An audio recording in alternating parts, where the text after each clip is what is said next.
Okay, so I do believe we are live now. Let me know in the comments. I highly doubt anyone is here, but if you're here, let me know.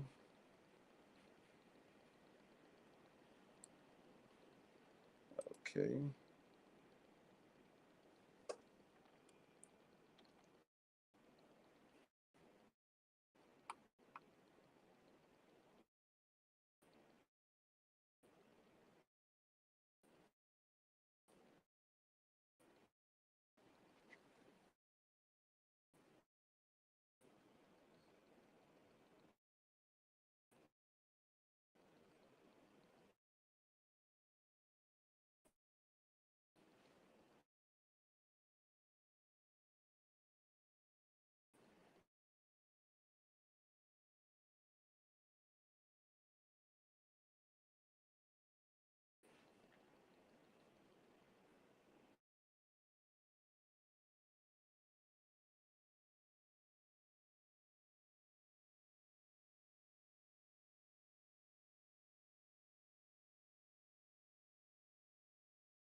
Hello, Martin.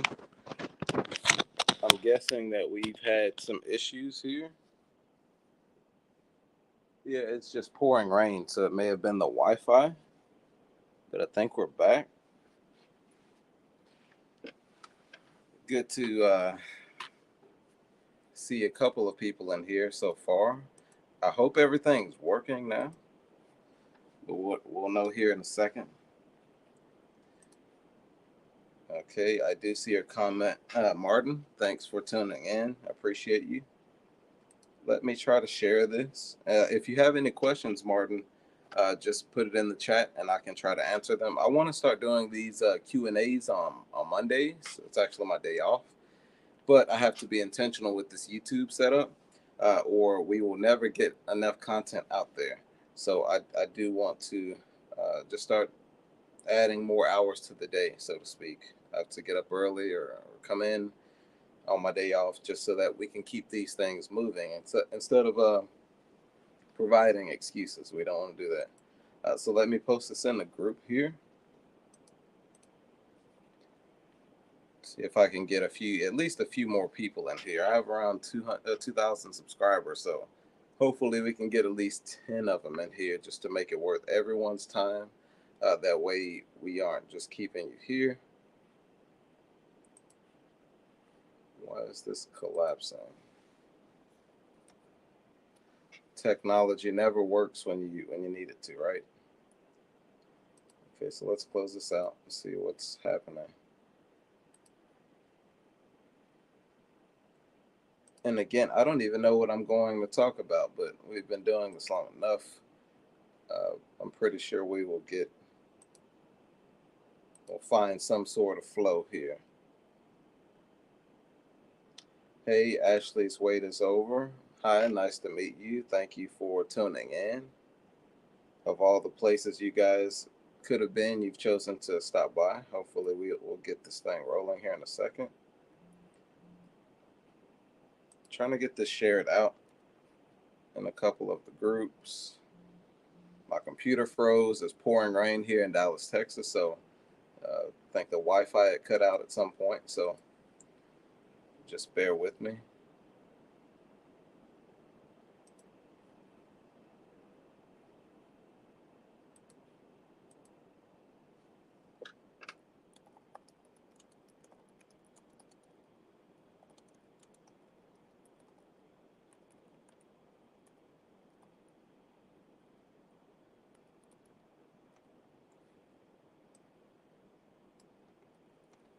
Okay, let's do this. Bear with me again here. Appreciate your time. Let me see how many other groups I can put this in. And I'm not really one to self-promote, but I had several people who said, hey, Jay, I missed your live, So I just want to make sure. And I'm not a social media person by nature. So that there's another delay there. Okay, let's do this in 2 more groups and then I'll be done with that. We'll get started.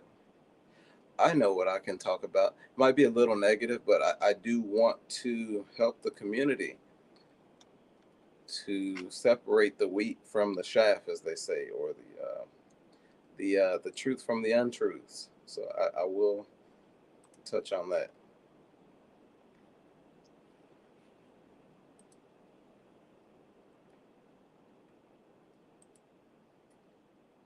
Okay. I think that's about good. Let's see if anyone else is here.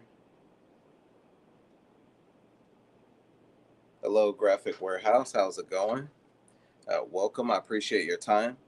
So I don't know really what to talk about here. We will be talking about DTF printing, just to know where we're at, to kind of gauge the rooms. Are you guys DTF printing currently? Are you interested in DTF printing? And don't worry, I'm not trying to sell your product yet. I just want to know where people are. Are you buying transfers? Are you interested in finding a solution, a reputable business to order t-shirt transfers from? Are you afraid of DTF? Are you comparing DTF printing to white toner? Are you a supplier? Graphic Warehouse sounds like a supplier or a distributor. So at least that's what I get. I'm new to DTF, but I've been having trouble setting them up. Are you talking about the RIP software or a specific printer model in general? And if so, what sort of printer do you have? Is it a commercial meant for DTF printer, as they like to call it, which there's no such thing, or is it a desktop printer? And are you printing out of your home? That's another question. Thank you for engaging. The RIP software for the L1800. Okay, so I use the L1800s. That's probably why you found my videos, right? You were probably needing help. So thank you for watching, if that's the case. With the L1800, you have, really there's about 4 different types of RIP software. So the most common or popular to would be AcroRip and CADLink. So which one are you using? I'm not familiar with CADLink. I'm supposed to be getting a complimentary copy of it from somewhere. So home-based business, but we don't have CADLink yet, to finish my statement. So home-based business, I'm so used to sublimation. And I understand, sublimation ink, there's not really much you can do wrong beyond the color. So once you have like an ICC profile, you should be good to go. And the inks are less viscous, or they have less of a tendency or they have more of a tendency to flow versus DTF, which is more dense, almost like I don't know, an eco solvent type ink, or heavier ink. The white ink contains latex. So that's why we also have so many issues with DTF printing for those who are using it for home-based business, and also they may not print a lot. You are using AcroRip 10.2. Okay, so what I would say is depending on how often you print and what state your print head or your printer is in, you may be good to just try general settings like 30 to 40% ink limit, which that's going to vary based on what type of inks that you're using. It gave me a lock error, so I uninstalled, but now I can't install it back for some reason. I've only seen that happen one time where it doesn't recognize the dongle, and I meant to call DTG Pro about the issue, but it didn't happen to me, so I didn't want to contact them for one of my subscribers and say, hey, there's an issue with the dongle showing that the key isn't active, but I can't provide them with any sort of pictures or my personal experience. So I would definitely contact whoever you got it from. FreeJet Omni for DTF. Okay, so that's a step up, I would say. There are a lot of people that like those units, so that's great. So with the RIP, it's difficult to say because you have people. So the 10.2 AcroRip, it's less common to be pirated, but I'm not saying it's impossible.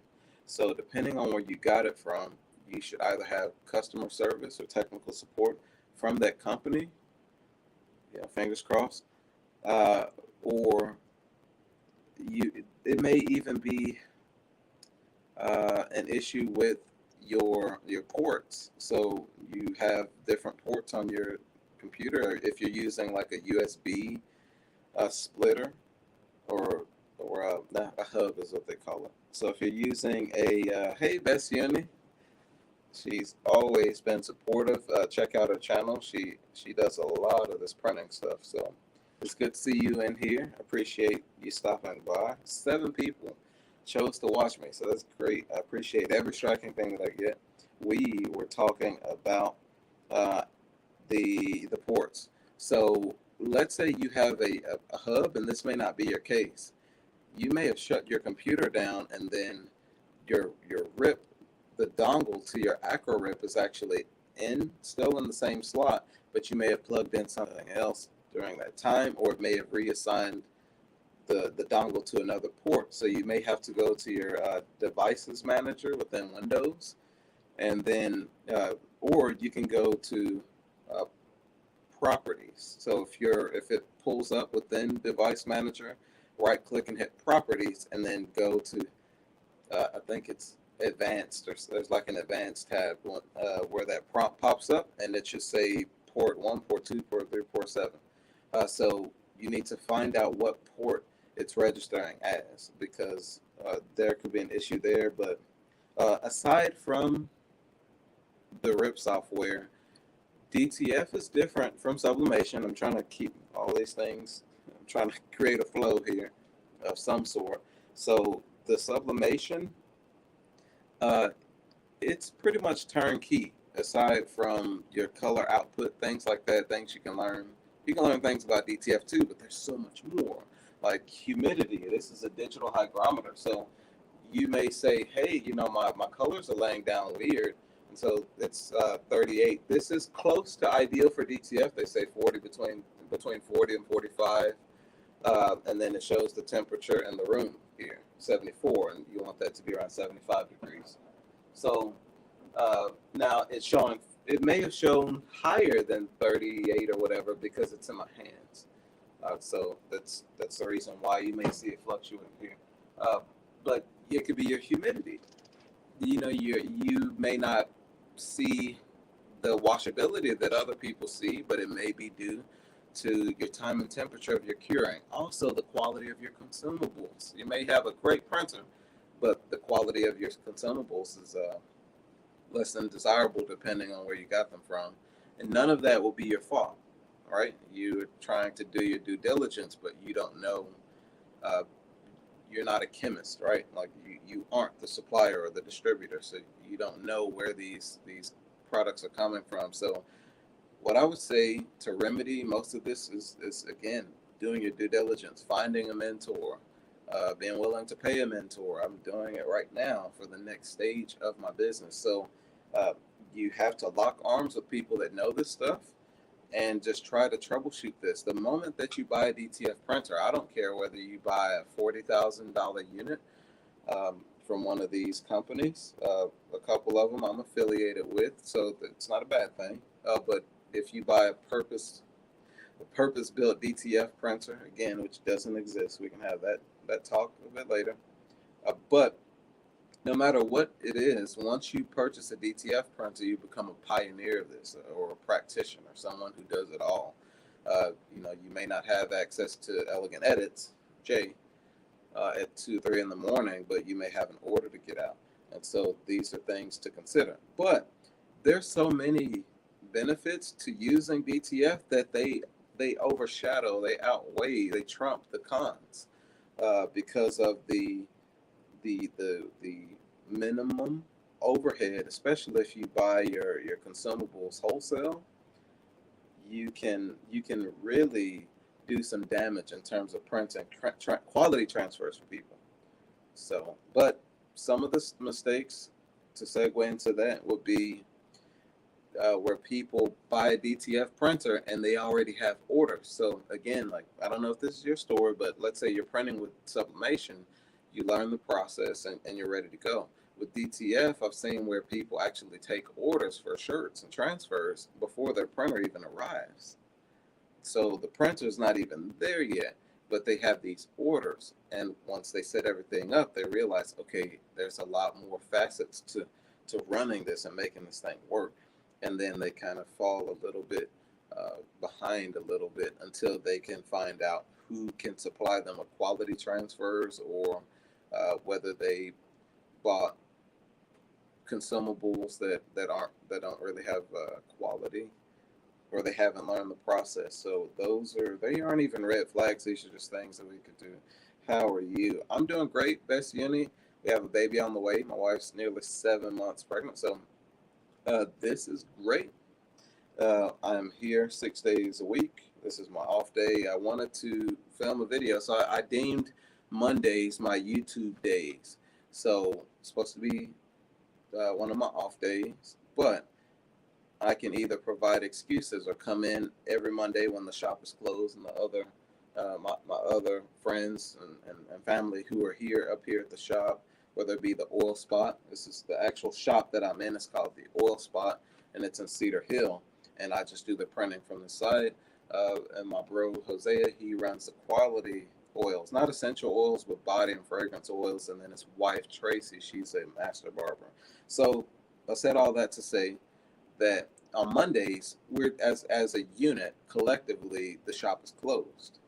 I could open up on Mondays, but we usually take the day off. But I want to provide more YouTube videos, more lives, more content, so that once the baby is here, I've already created a routine, and we're not running around frantically. But the long answer is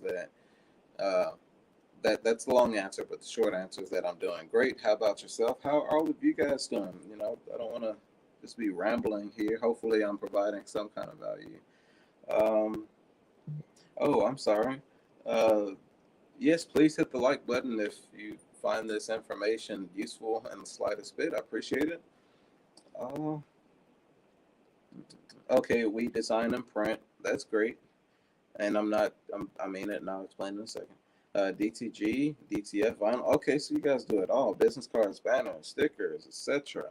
So it's great when you can design, to piggyback off of that, graphic warehouse. When you can utilize a designer along with your printing methods, it's a great thing because there's no middleman or middlewoman. So you don't have to necessarily have the client wait for proof or anything like that before it goes to the stage of printing, and it makes life less cumbersome. You can go ahead and shoot this over to the designer. Once they're done with the proofs, you can have another person printing. So It's really great. We have the big boy in the building. I will be, I guess tomorrow, man. I think we're supposed to be linking up tomorrow. I never got back with you. So either tomorrow or Wednesday. I think tomorrow seems pretty strong. Either tomorrow or Wednesday. But I gotta go over to Big Boy Shop and do some work with him, so that we can grow this thing. It's all about networking. Um, so it was good until my computer updated last night. Okay, weird. Are you using Windows 11? I am too. So it, this stuff's hit or miss, man. I mean, I doubt it may have created a backup before the update.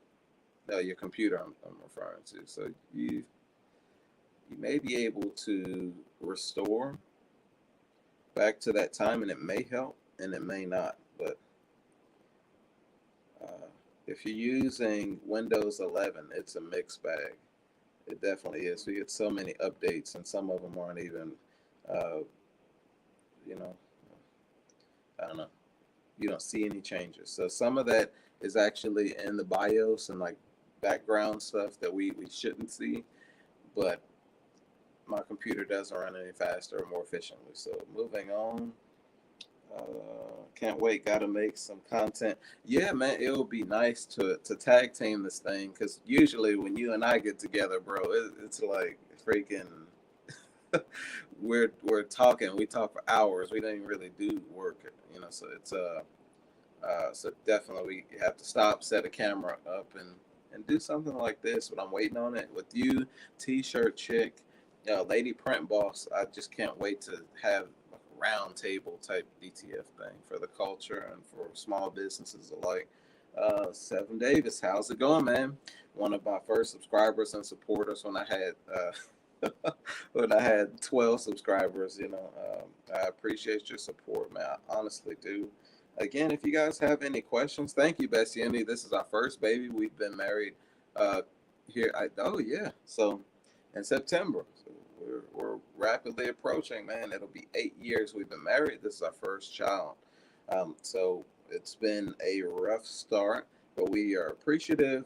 And if you're wondering, it's a baby girl. Her name will be Julie Ray Adele Young. So Julie hyphen Ray Adele Young.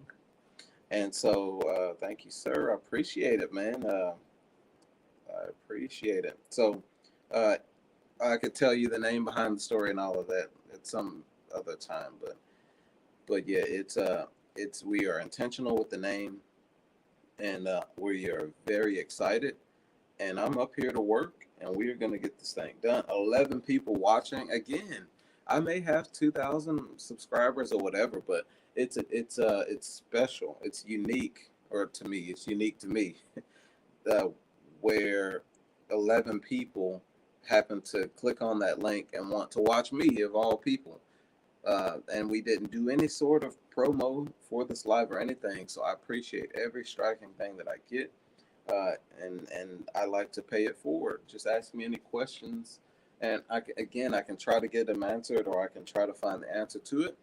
This would be the best time because I do have a consultation fee that I charge now when it comes to troubleshooting certain specific printer models, or if people are interested in just asking me some questions about their setup or what they should do. So if you catch me on a live, this is free information. So I do. This will be my time to give out those free gems because obviously with the baby on the way, I can't my time has to be spent. I don't know how to say it, but it not wisely, but it has to be. It has my time. There's a dollar amount attached to my time now. Something I didn't realize before, but this is just the nature of things. But my business will always have a heart element. I will always try to give back where I can, and we're just moving with grace on that. I hope you can hear this storm. I mean, it's pretty crazy out right now, but we really needed this rain. The grass is turning white. So it's not a drought level, but we really needed this rain here in Dallas. So, but it's coming out really hard. So I'm trying to think of something else to say or something I've been working on. I mean, I've been working on a lot of stuff. Um, the biggest of elephants in the room. I don't know. We're gonna start wildfires with this, but I had a I had a supplier. He's really a distributor. I don't know what he is, but we won't even mention his name. But he he challenged something that I said, which no one was without scrutiny. I understand that, but this man is dishonest. So, without mentioning his name, I think what I'd like to do is take about 5 minutes to talk about patriotism. We'll talk about patriotism first. So, I love this country. It's a wonderful, grimy country. There's things that we don't like. There's things in the past. There's things, in the future that we can't control. But everyone can make it. Everyone can make it with given the proper tools and really information.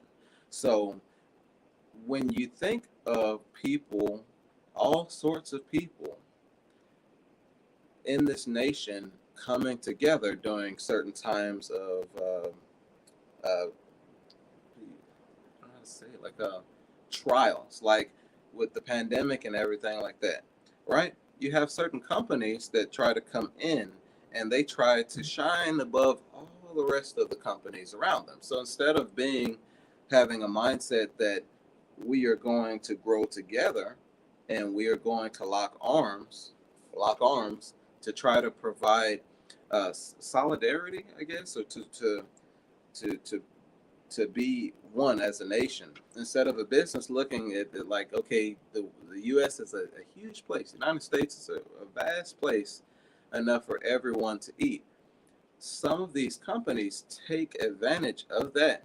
And what they try to do is attach patriotism to their brand. And sometimes that is true. You have people that donate to our troops. There are people that donate toward the military, the war effort, military effort in times of war. And there are also people who pretend to do this. And so, how all this is relevant is I'm going to make a statement. Again, it'll start wildfires, and I didn't intend to do this today, but don't ever let someone tell you that DTF inks are manufactured here in the United States. Look into my eyes. That is not a farce. It's a lie coming from me. So let's talk about the the bad side about this, right? One could say, Jay, well, what does it matter? If what does it matter? Well, you have people coming off of the pandemic and they want to help provide jobs for people that lost their jobs. So if I, Janarius Young Man, Arthur Young, if I come through, my last name is Young, so my granny calls me Janarius Young Man. So me, if I get on to my platform and I say that, hey, we have American-made inks, if you are a patriot, you're going to want to support my company. Forget the quality of my product, right? So we're not even talking, we don't even know if my product is great or not yet. But I'm going to plaster this on my ink bottles, or I don't even know if they do this. I've seen it before. But that is a lie. So let's say someone were an actual manufacturer of inks here in the States. What they would do is they would shoot a video and say, look at our warehouse. We're a proud nation, America.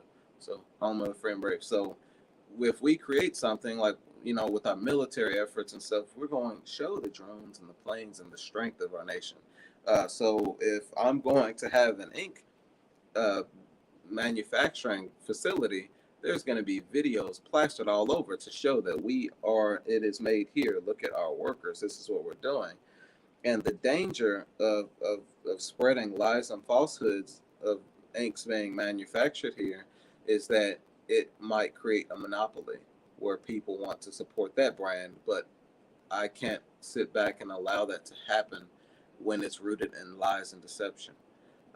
So this gentleman, he's not a gentleman, this guy, he comes on and says, no, Jay, you're wrong. There are inks manufactured here and there and there. Yeah, there are inks manufactured, not DTF inks.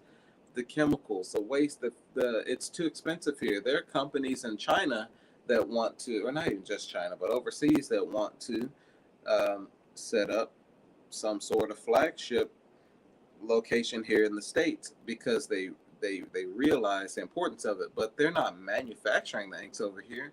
Why? Because it's cheaper to manufacture them there and to just ship them to a warehouse that's here, that's already. And they have millions, perhaps billions of dollars at their disposal. So why on earth, would something be manufactured here and cost less than the competitors? An impossibility. Just with labor laws and things like that, it's just not going to happen. So I really felt I needed to do that.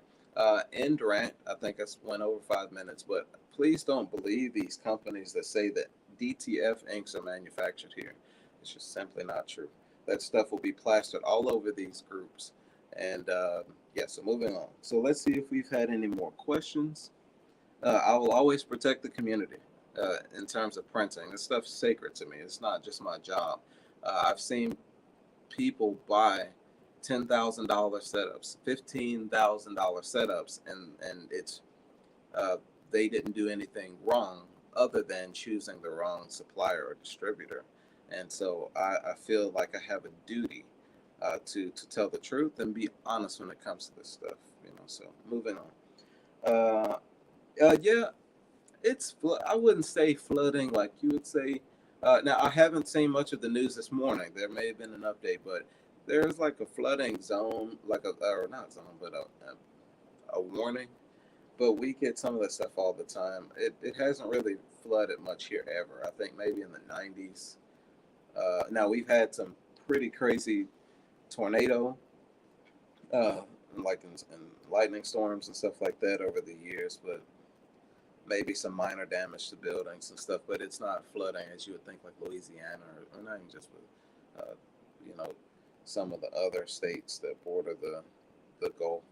Now, closer to like Houston or something like that, I don't know how the weather is there, but they'll see more of the higher.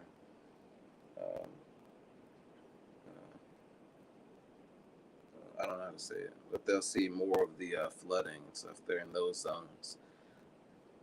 Okay, I have a question. Hi, how's it going? Winston, I have a few questions. My computer's like 5 feet away, so I'm trying to read this. Hi, I have a few questions. I have bought an Epson Pro 9890. What do I need to convert it to DTF? So on my channel, there's a walkthrough. I believe I also created a playlist for it for the Epson 7890, which is somewhat similar model to the 9890. Now, hang on, because depending on, let me pull up this RIP software. I don't even know. I just want to make sure that's a supported model before I send you on this rabbit hunt.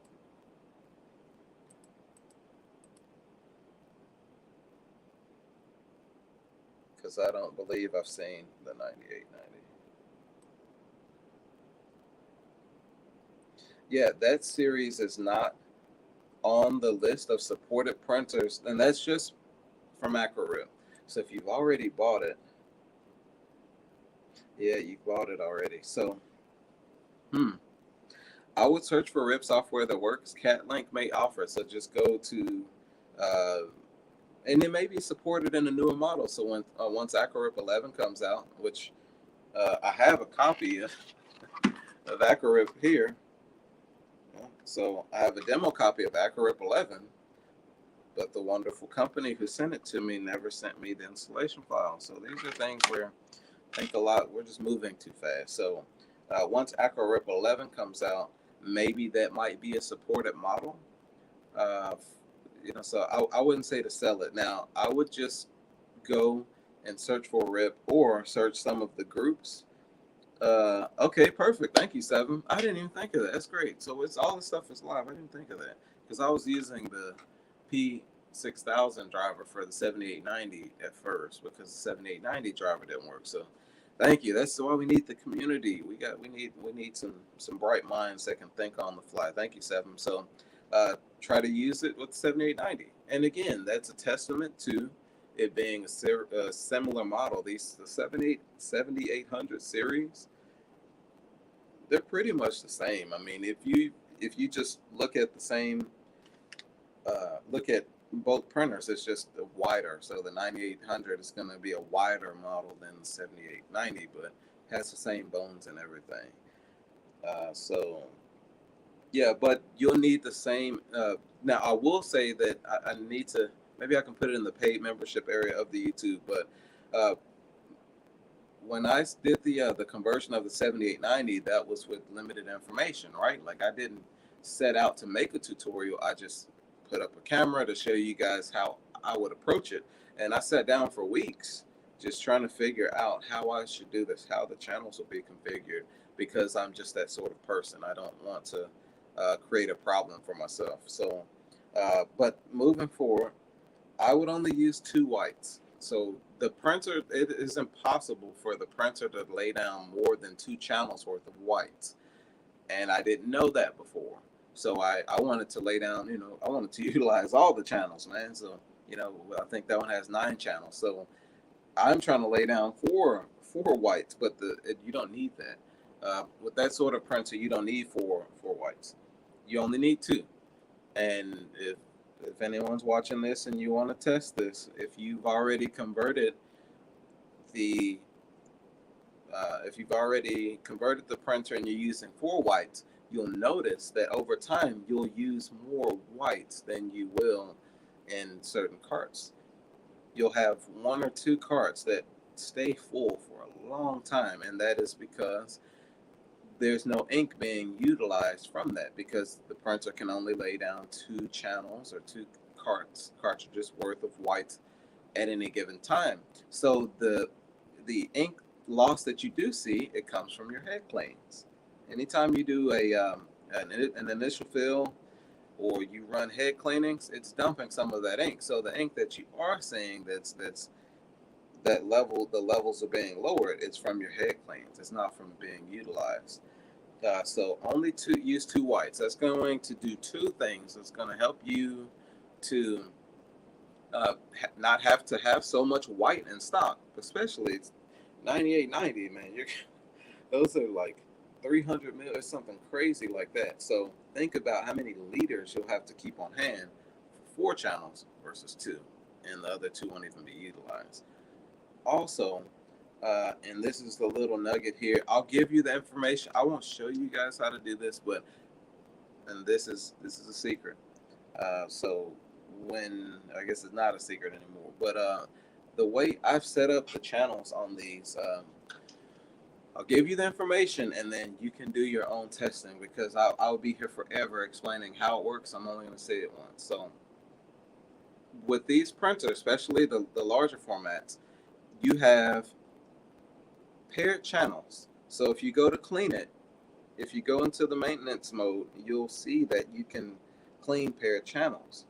So how to essentially create a printer that has a least likely to clog, or for the longevity of your head, what I figured out is that if you pair a white cartridge or white channel with a cleaning cart channel, when you run your head cleans, it will dump some cleaning solution and some white into the capping station. That's going to keep your capping station clean. You don't need to wet cap or anything crazy like that, because you're constantly printing. Hopefully you're constantly printing and you're doing your head cleanings and your maintenance.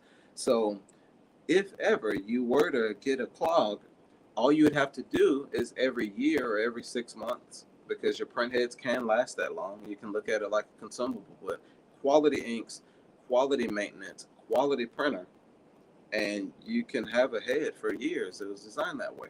So pair a white with cleaning solution, and you're only using 2 channels, preferably on the right side of the printer. That's just me. You can put it anywhere you want. But in 6 months, take those carts, swap them, swap the chips on the carts, but you have to keep up with the way you label them. And now your white you'll want to use cleaning solution in that channel, and the one that had the cleaning solution, you want to use white, or vice versa. So you'll swap those around. For the next month, now the channel that had the white in it now has cleaning solution when you do your cleans and your, your maintenance and stuff like that. So it's clearing that channel for 6 months. So if you ever have a clog, you just switch. So if one of those two channels have a clog, remember you're only using 2 whites. So the other ones, you have 2 brand new channels that are ready to fire off. So I don't know if some of you realize how incredible that was.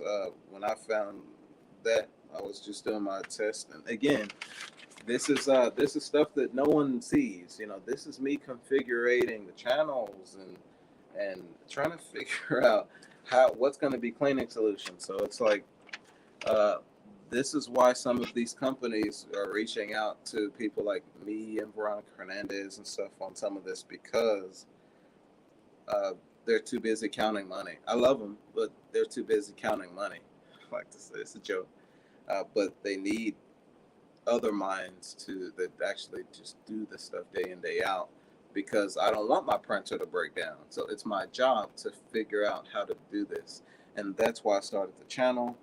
You're welcome, Seven. Again, I could have kept that information. It's like an industry secret or whatever, apparently, that I could have kept. But once I pass on, what is it worth if I haven't helped someone? Yeah, so the one called Super, hey, how's it going? I appreciate you tuning in. I don't want to be so caught up in what I'm saying that I don't acknowledge some of you guys. Okay. And Cat Link, so Big Boy knows I don't really like Cat.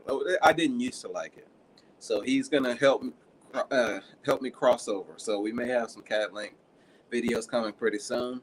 But the reason why was because you weren't able to switch the channels how you want. So all of that stuff that I just mentioned about the channels and pairing them and all this crazy stuff, you couldn't do that with Cat Link, because it's like almost like a preset. They build it within the RIP. So now Cat Link, they're working, or they have it already, I guess. You should be able to map the channels out the way that you want. So I think Cat Link is going to do some serious damage to AcroRip, to be honest with you, because that's what we were waiting on, the ability to set up these channels exactly how we want them, and to be able to change them based on how the printer's doing, right? So I'm looking forward to learning Cat Link. He's going to help me out with that. Yeah, I understand, Big Boy. That's what I'm learning, man. And I hope this live isn't really heavy. I don't ever want to. If you see me get serious, it's because I'm all of these things. I feel like I feel like I'm a decent person when it comes to my humility, but I'm also a warrior at the same time. I was raised to be all of those things, to try to be intelligent, but to also act when the time is necessary. So I won't let people take advantage of me. When I was in school, I would see people that would try to bully people, and I always stood up for them. And because everyone has to have a voice, and so no one is going to get bullied in my presence. It's just not going to happen. But I can have fun and do all of these other things too. I could, to my family, I'm a big cuddly bear. And so, but I can be serious. I can be a lion when the time comes to. So that's why you see, and it's not bipolar, and not like that. It's just I'm exactly who I need to be in the certain times, and I think that's a great. I think every man should have that temperament. So, yeah, do you have to use RIP software to print DTF? Yes, ma'am, you do. The reason for that is these are aqueous printers, or water-based printers, so they were designed to print water-based ink, photographs. So the reason why that's relevant is because any sort of design software you're printing from, Illustrator, I don't recommend printing from Illustrator, I shouldn't have said, but Photoshop. If you have Photoshop and Illustrator, print from Photoshop, but not for DTF, because what happens is the driver is meant to print with only colors. So these printers were never meant to run white inks in them, period. We're also moving the channels around, so the printer has no clue what we're trying to do. It's going to always default to that driver that's already set up with the printer. What that RIP software does is it tells the driver, hey, we're not using light magenta. We don't have those inks. Uh,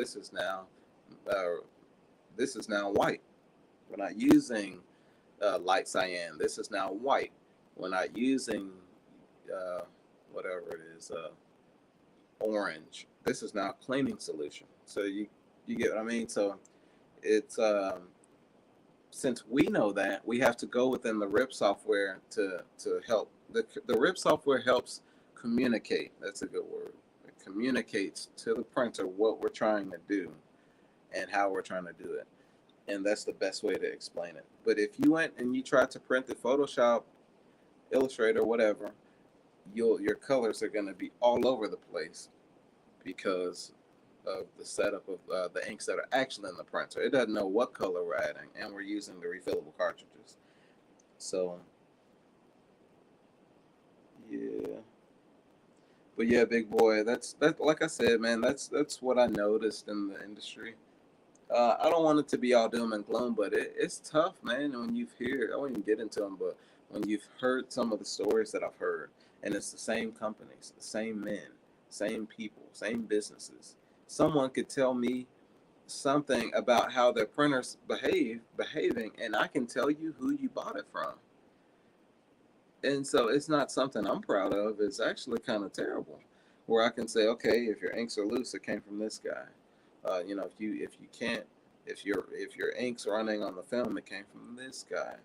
Okay, this person showed up high to an install, and you paid him, $20,000, and he ghosted you. Okay, that's definitely this guy. Oh, how'd you know? Long story. Okay, how can I help you? So when we talk about DTF is great. There's plenty of money to be made in printing transfers for people. There's plenty of money to be made uh, printing T-shirts for people. There's plenty of money to be made being a supplier or a distributor. You don't have to lie. You don't have to deceive people.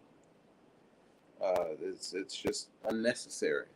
There's so much money to be made. You don't have to lie to sell DTF because the prints are great if you do it right, and they're very durable, and it's the future. It's the future for now. So uh, I definitely want to make sure that anybody who decides to subscribe to Elegant Edits, I want to give you valid information, concise information, and I can't see any of you guys fall by the wayside on my understanding, of what's actually happening behind the scenes. So again, I didn't want this thing to be a rant, man. It's kind of what it seems like. But yeah, so let's talk about. I'm trying to think of actually. Let me just hit the Facebook groups. I'll just hit a couple of them, and what I'll do is I'll try to find a post or something where someone's asking a question, and I can see how I would answer that. And then I'll check back to see if you guys have answered any questions. So again, this is all organic. I don't know how long I've been live. I don't want to use up too much of your time. So let's go to one of my favorite groups, who's owned by DTG Pro. Great guys. A wealth of information and knowledge.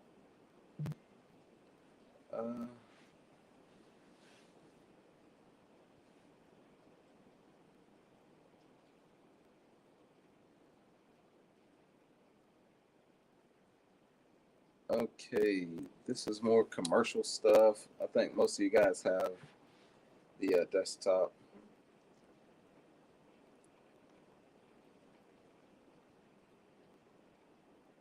Okay, this person was asking about I guess their humidity was really high, so they were asking about the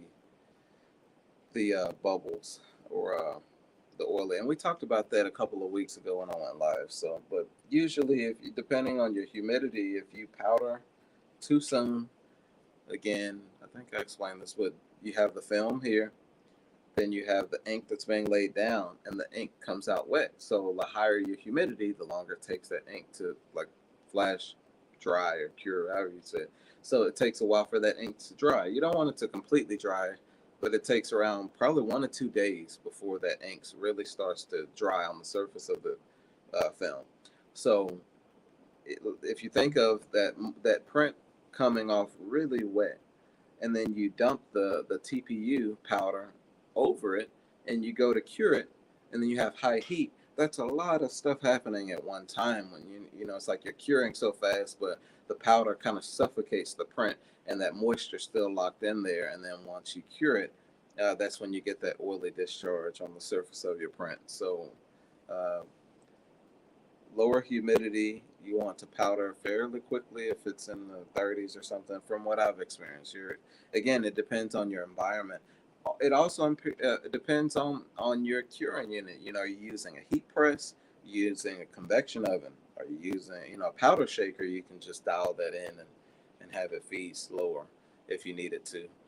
But if you have a powder shaker in a commercial unit, you really need a humidifier and a dehumidifier, depending on, you know, if your shop fluctuates up and down.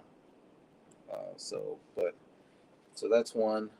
And I'm just trying to find things to talk about. That way, if someone sees any of these, hopefully I can answer their questions. My bro asked me, "Am I at work?" He doesn't know I'm live. Okay, I just had to respond. He may be coming up here. But so let me go back to the group here.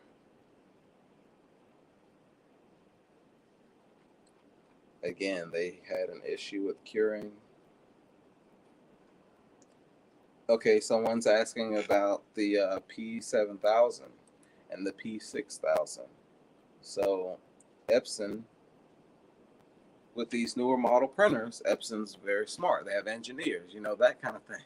So they know what we're doing to these printers. So what Epson says is, you know what, we're gonna put this new uh, I guess it would be firmware. No, I guess that'll be part of the hardware. So it's based not hardware, but the firmware. So they have some new system that detects how many times the cartridges can be reset, and they assign them a certain series of serial numbers.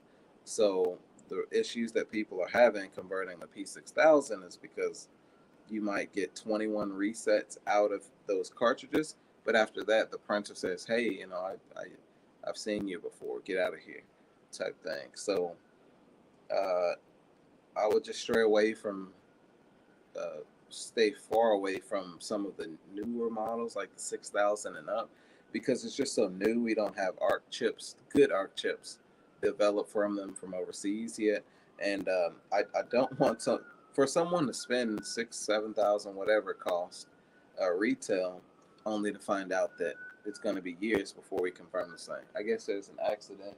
Yeah, it's pouring. I mean, I can't even.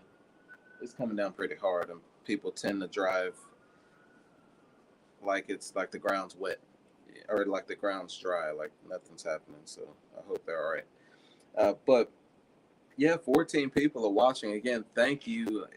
If you have supported my channel, please give it a like. It does help. I don't know how it helps, but it has to help, right, with the YouTube algorithm. So I really appreciate you stopping by, and subscribe if you're here for the first time. If you well, check out a couple of videos. If you like the videos, then subscribe. I don't tell you to do something. You don't even know who I am. So I really appreciate all of you guys coming in. I don't know how long I've been live, but I guess maybe that's a good thing. I don't have to put a time on it. If you have any questions, feel free to put them in the comments, or any personal questions. I don't know. Um, it's in an ask me anything type thing, but within reason, we'll get it sorted out. What else am I doing here? I have to plan a flight to an undisclosed location in the United States pretty soon. to get some hands-on training for our commercial printers that we'll have at some point.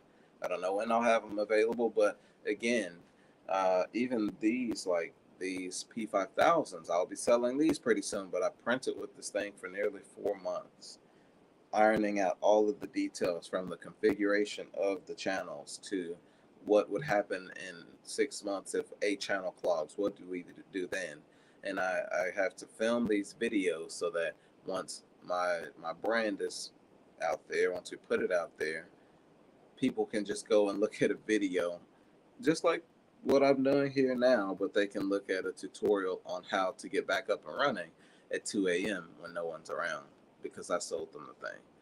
So some of these things, they're done in stages. Forget about the money, like it's money. The money's a part of it, but become a student of the process itself, right? Like, I want to learn how to print DTF the best way I can do it, not necessarily, oh man, we're gonna kill them on the transfers and stuff, $7, $10 a transfer. So instead of having that mindset, I would start with, man, I want to have, before I sell a single transfer, I want to have the best quality transfer you can put out there, from an ICC profile or a commercial setup, or like a commercial powdering and curing unit, so that some of the guesswork isn't up to me on the humidity and stuff. So become a student of the process and the money will follow. I see this stuff all the time. You don't want to get in a situation where you pay for, let's say you pay for a commercial setup, but you didn't do your due diligence, and this is your first take on printing in any capacity, and you realize it's not just turnkey, it's not just a regular desktop printer that you buy from Best Buy, and you realize, hey, I'm only going to be printing for 2 weeks, 2 days out of the week. So that you didn't really need that commercial setup. So just become a student of the information, because that will take you the farthest over the amount of money you put into a setup. So if no one has any further questions, if no one has any questions, I'd like to sit here and talk. I mean, again, like I said, it's my day off. I'm up here at the shop, but this is my YouTube day. I set aside time to kind of engage with the community and everything. So I don't necessarily want to sign out. I mean, if you guys are interested in what I'm talking about, great. But I don't want to just keep you prisoner here with nothing to talk about, and I'm rambling on. I haven't put this information out there. Let's talk about the best T-shirt blank. I've been asked in person. These are like young entrepreneurs ask me, what's your favorite T-shirt blank? And I'll probably shoot myself in the foot on this one, because the stock's probably going to go down in the warehouses once y'all see this. But it's a Port and Company fan favorite. Now they do have a shirt, and I think it's the PC. Is it the 150? That sounds wrong. But if you just type in fan favorite, and I'll tell you why. A lot of people think that the best T-shirt to buy is related to the material, but the material, that's only a small component, or they think about the tendency for it to shrink. Now, the best T-shirt blank for a printer, for a person who prints, is actually going to be the one that's in stock, where all the colors and sizes are in stock. So you need a blank that's, where you have a family a reunion. It's a reunion, and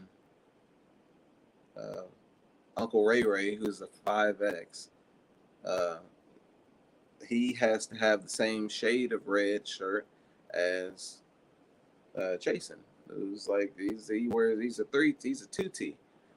So the best T-shirt blank is one that's going to fit all of that criteria, but still a soft shirt, fairly good washable shirt, one that retains the blacks, especially when the black starts to fade, stuff like that. But that's going to be the best overall T-shirt blank. I've used Gildan sometimes. I'm not a fan of Gildan shirts, but the Port and Company fan favorite or the Port and Company ring spun. Now the Port and Company ring spun shirts, the only difference between that and the fan favorite is that the tail, or the not the tail, but the lower end of the shirt where the hem is, it's an inch longer. It's just a longer shirt. So probably not a favorite for the ladies, uh, because they can definitely tell when a shirt's too long. But it's the same shade of color. So if they're missing one size with an order from the warehouse, I can just fill it in with the ring spun variant if I have to. So Port and Company. I'm going to try to find the number, the product number for you. And that is the PC 450. It's the PC Port and Company 450, and they're really affordable. Like here, looking on Sanmar's site, and oh, they've actually gone up. So they're actually $305 when they're on sale. They're around $2.70. Excellent blank. So I'm just trying to pump this video of value while we can, while we have the time.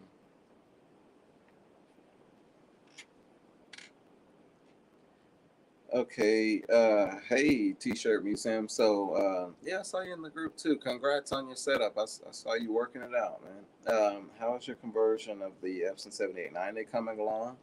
Now, I'll always be transparent. So, in the videos that are coming up, I'm behind about 8 videos. So that's why I set aside Mondays to do the YouTube stuff. I'll edit a video after I get off of the slide, because it's more structured now. So, to answer your question, the 7890, man, it's actually funny because it's so fast.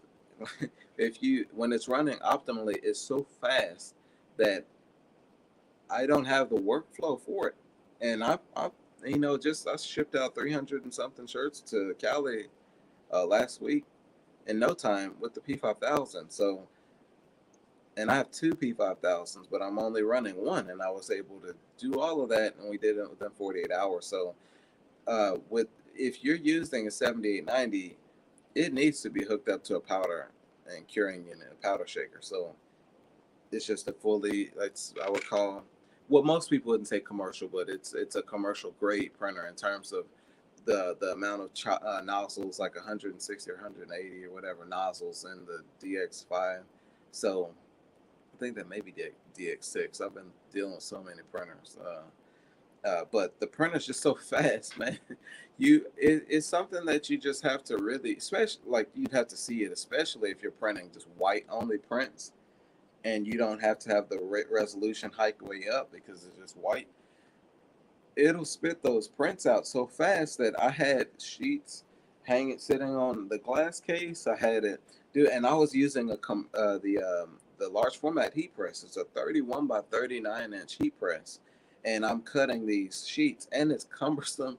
You got a 24-inch sheet that, I'd imagine if you're just curing with a regular heat press or a small oven, I mean, you've got to cut each yard in 4s, or really, no, not even in 4s. You got to cut them in 6 each yard, because you have to fit it underneath the heat press to cure them. And so I ended up selling that back to the guy that I bought it from. He's become my mentor, and his wife's going to do DTF. He looks really similar to me. He looks like an older version of me. It's actually really scary, but I hope you guys get to meet him here one day. But I just sold it back to him. I just don't have a use for it. His wife can use it and everything. But he's gonna replace the capping station on it, and there's nothing wrong with the printer or anything like that, other than it's just time. Like, it was time to replace the belt, and when the belt needed to be replaced, I didn't call him back and say, "Hey, man, you got to figure something out," because it's a 15-year-old printer. So because these printers are years old, when you buy something like a 7890, understand that someone may not have done, maintenance on it, or let's say they just ran OEM ink through it and just used it normally. So it's like a 15-year-old newish printer, because of the lifespan of the head. It doesn't have as much wear on the printer. So even in that scenario, something will eventually go wrong. A belt might snap like the 7890 did, and we had to go in there and fix it. So uh, understand that. Now, again, but the reason you'll see some of the jobs that we did, we pumped out hundreds of jerseys, and that's the video I'm working on right now. I'm editing it. So hundreds of jerseys, and you'll see it, believe it, it was a madhouse. But the problem wasn't the printer, and the problem wasn't our workflow. Uh, Me and my bro Jose, he does the oils he sells on the other side of the shop, but we were pumping them out. I couldn't keep up with curing the sheets because the printer's just so fast. You need that environment to do that. Otherwise, it's just too cumbersome. It hurt my workflow to have to print 2 yards at a time, trim them up. My humidity is a little high, so I had to wait for it to powder. But then now I have a whole set of just powdered sheets that I'm waiting to cure, and it just you again, it's realizing the type of workflow you need. So that's a long answer.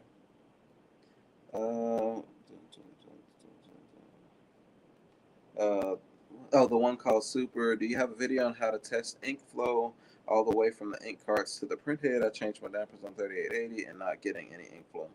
The 3880, I want to say that's a printer model where you can't. You need what's called I think. Quote me on this. I think you need the service utility for it, the service program from Epson, and you're gonna do an initial fill command. If you're talking about like converting it to pull all of the inks to the maintenance tank without doing a million head cleans, and by the way, do not do that. Don't do more than, I'd say, industry standard is like 2 or 3 head cleans at a time at any given time, because those nozzles are firing off, and you don't want to end up uh, I don't know how to say it, messing with the integrity of the head. You're gonna actually make the head to where it actually hits its lifespan sooner than necessary. Now, a newer model like the P5000 or like those are designed, every time you cut the thing on, it goes through a sequence. It primes the cards, does a heavy clean. It just does that. But on the older printer, you should not be running head clean after head clean, but you feel as though you need to because you're not seeing any ink, especially the whites. You're not seeing it come through. So you can find, I think the site's called 2manuals.com, or just Google 2manuals, and just search Google 2manuals 3880 service program or service utility, and it's gonna cost. So, it's probably $15-$30, something like that. But you should be able to go in and tell the printer to run an initial fill command, because I don't think you can do that from the panel itself. There may be a menu, but I don't remember there being a manual on or a panel within, or a maintenance tab for the initial fill command for the 3880, nor do I remember it being a maintenance mode. I couldn't even tell you the sequence on that. But that's really what you need. You need something that an Epson technician would use when they go to diagnose these units and when they go to set them up in commercial spaces. Oh man, don't be sending me no money, man. Don't send me money, man. I appreciate it. No, I appreciate anything, man. I really do, because y'all don't have to support me like in that way. Thank you is good, but money helps definitely. When you do head cleanings, it pressures up the print head to push the ink. Yes, sir. So, so if you think about an initial fill command, it does kind of like the same type of thing, but it's all done in one sequence. It's not like 5 minutes to do this and then you're just doing head clean.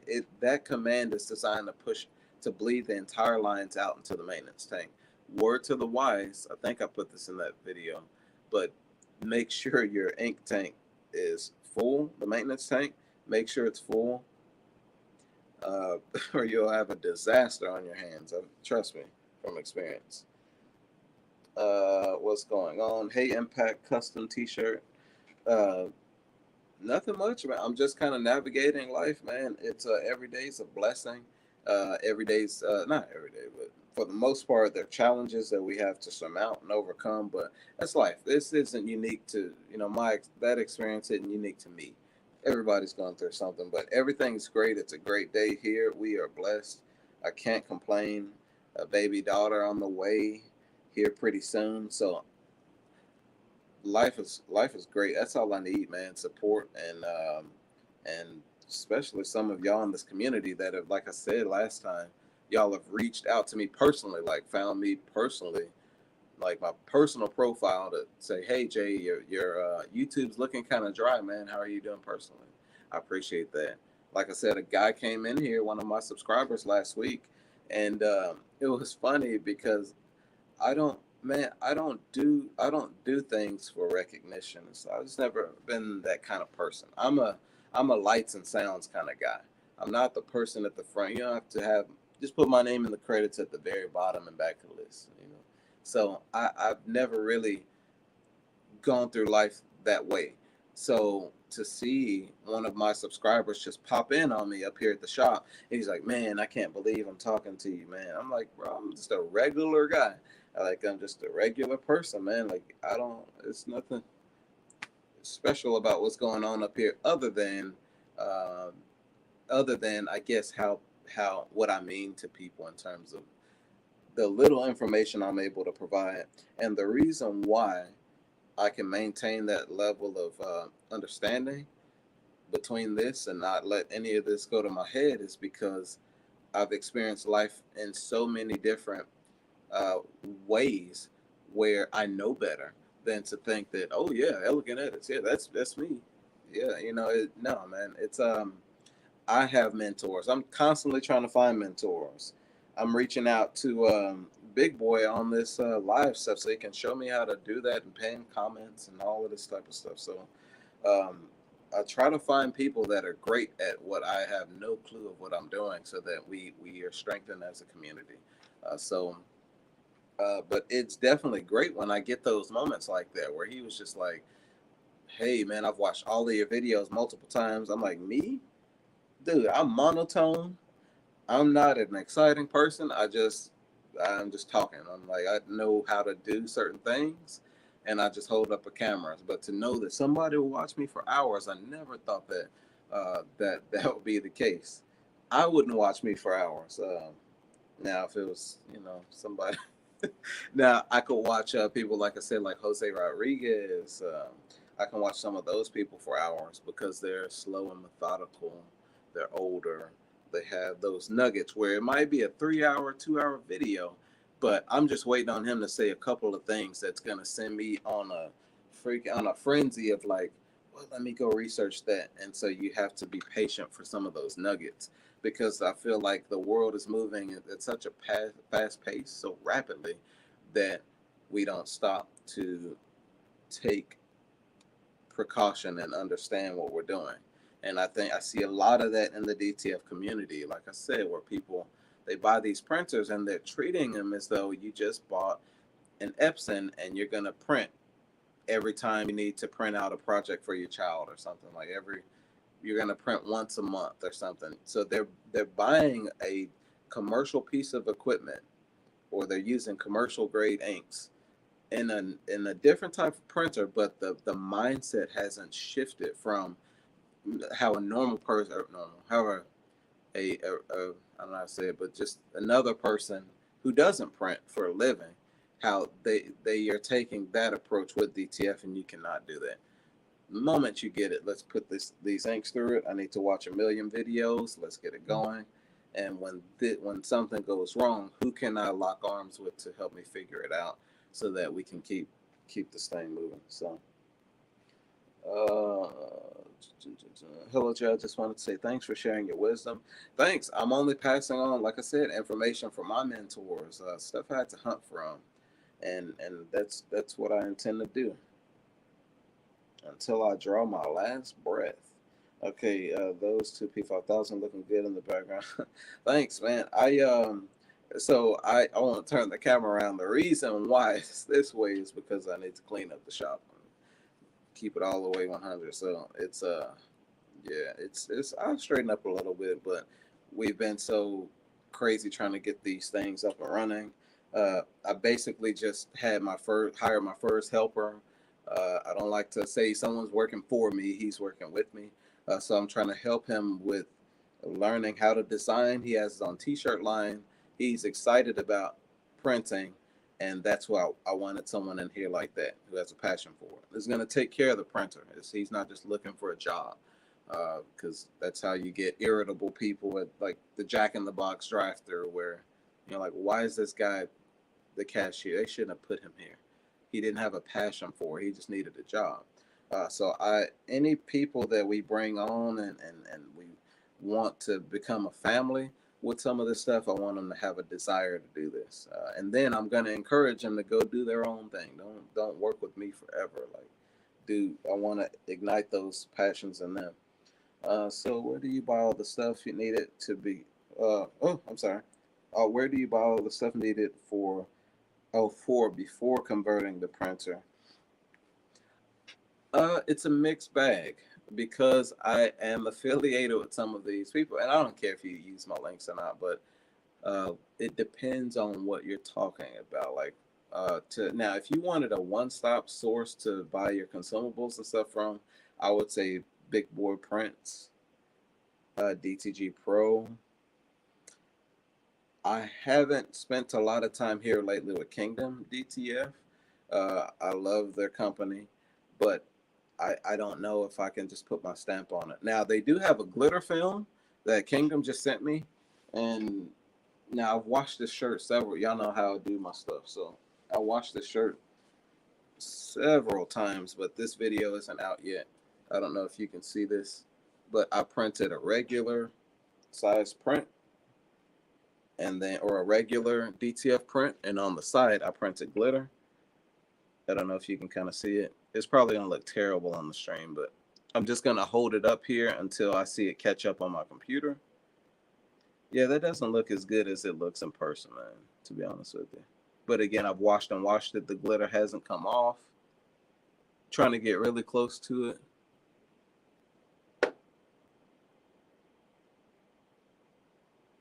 So you can kind of hopefully see it a little bit. Try to find another one.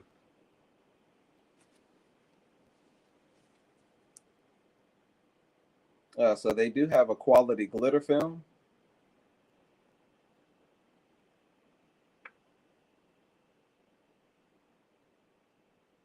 And I don't know if you can kind of see that.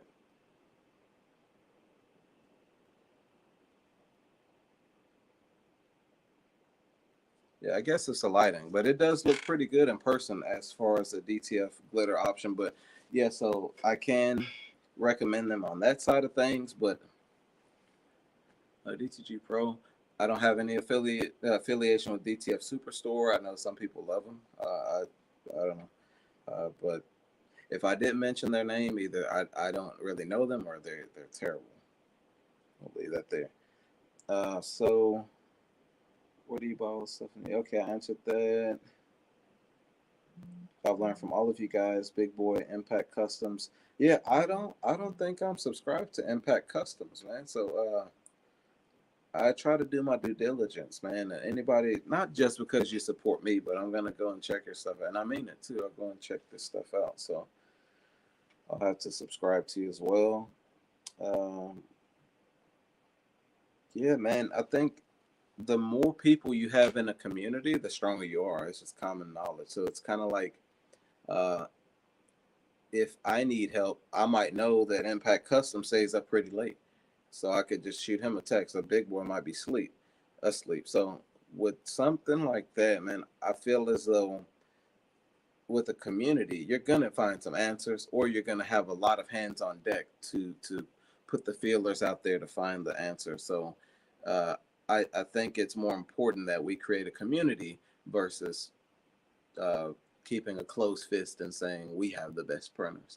I have the best DTF printers. I have the best YouTube channel. When you start doing stuff like that, if you know everything, you can't learn anything because you know it all. So okay, my Epson Stylus Pro 7880 is acting crazy. I can't figure out what's going on. No ink is moving through the lines. I installed new dampers, and on the fill, I guess initial fill, nothing, no ink is moving. Okay, that's probably going to be either your ink selector or it's going to be the the capping station, in my opinion.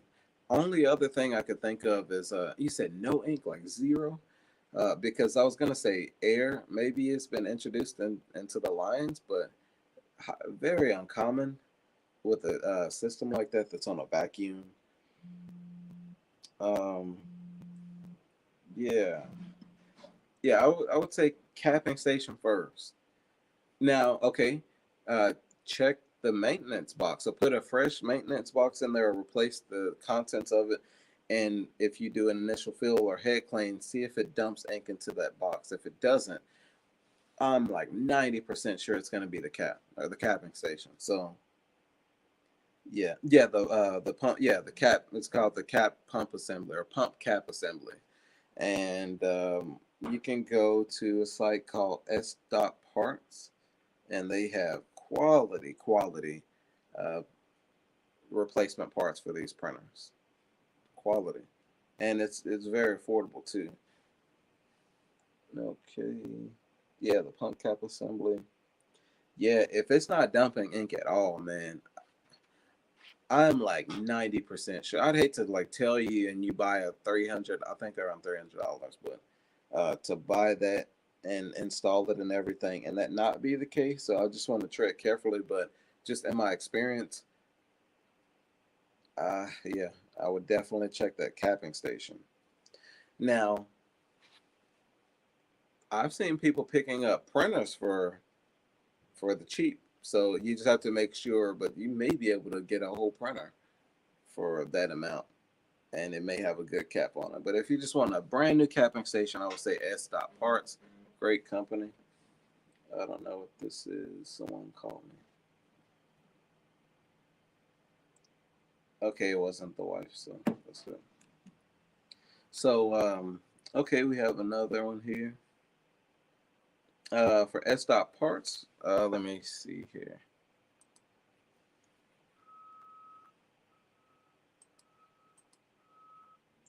Let me just get this information. It's best that I do it now. That way, nothing gets lost in translation.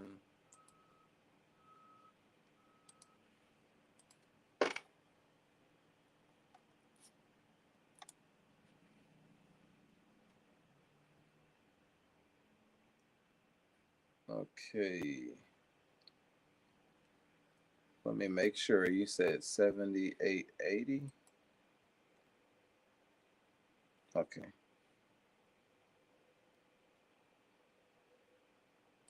Now I'll just give you the general link.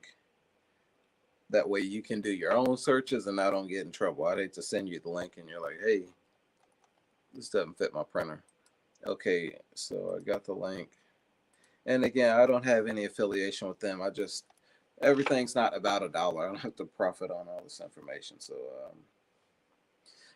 yeah, man, if it was printing perfectly fine, and you're just not, and it's different when you're getting no ink. I mean that is gonna probably like almost without certainty. Don't quote me on it, but it's a safe bet. It's gonna be that capping station. Just with no ink, you'll rarely find where your ink is there and it's just not anymore. That's just so uncommon. You might see some lines broken up, or you might find, like there's some lines broken up on your nozzle test is what I'm talking about. So you might get that, but not where it's printing. It's all nozzle, everything's firing off, and then it's just nothing. No. So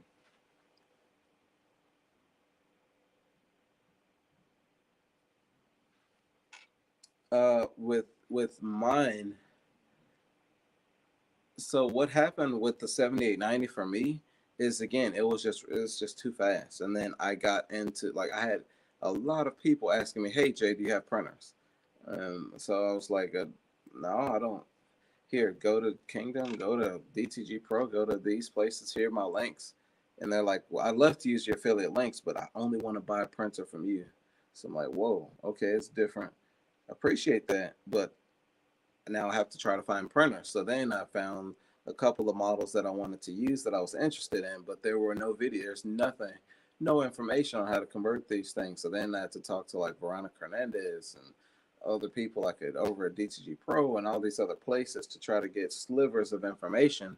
And turns out I just had to figure this stuff out for the most part. So with that, I ended up using the P5000s, and I'm like, okay, well, I'll keep running the cleaning cycles on the 7890, and then I had some ink, but at some point I didn't get ink that was dumped into the maintenance tank, and so that's when I started trying to troubleshoot it, and it seemed like the print head was seated correctly on it, so there's nothing outside of the normal daily routine that I had with the 7890. So it's not like something got, interfered with the actual print. So I figured that it was the capping station. My mentor comes by and he's asked me about, his wife wanting the DTF print. And I'm like, I got two P5000s here. He's like, are you going to use those for your business? And I said, well, I might start selling them. But I said, this is a trial phase, man. It's 3-4 months here. I've been printing with it. I need to know everything about these before I sell a single one. And he says, well, I'll buy this one back from you. So my wife can use DTF. And he said, it's probably going to be that capping station. And that's what he was saying too. So I guess, yeah, something similar. But again, it was running fine. So it's not like bad ink where it clogs it up. Because remember, it if it were, the capping station's not going to break down that way, not where it just stops functioning. But what's most interesting is that like these 7890, some of these printers, this 15 years ago these came out. So I forgot what they call it, but well, some call it planned obsolescence. But so it's they build things with the understanding and with the design that they're going to break down at any given point in time. So it may just be that some of the errors that we are starting to experience, it's just time to replace some of these parts. So the capping station's not just gonna break down over time, as that's what you would see with the clogs, where the ink actually clogs it. So I don't think it's the inks or anything crazy like that, but the capping station is gonna be the first place I look because that's probably gonna be the easiest fix. Yeah, because it's literally just you just plop the side off of it, and I may have a video for that soon. Because if my mentor is gonna replace the cap on it, I probably need to go to his shop and record it and stuff for you guys. That's what I'm here to do. So I don't know when that'll be, but I'll call him this week to see if he may have already done it by now. I just sold a 7890. Now we also printing with the 9900 for DTF. Yeah, man, that's a beast. It's just such a large. I don't discourage people from it. Hey, if you got a powder shaker that wide, do it. But though these are monster printers, like uh, they're just so good. They're designed to print well, not all day, but for long periods of time. So unless you have the workflow, and we're printing every day. I mean, this is a shop. Like I have 20 piece orders, some one-offs, 300 shirt orders, piece quantity orders, and so we're printing a lot. But I don't have the demand. I don't really print transfers for people like that. I do it when people they really just want me to do it, if they're like my friends or something like that.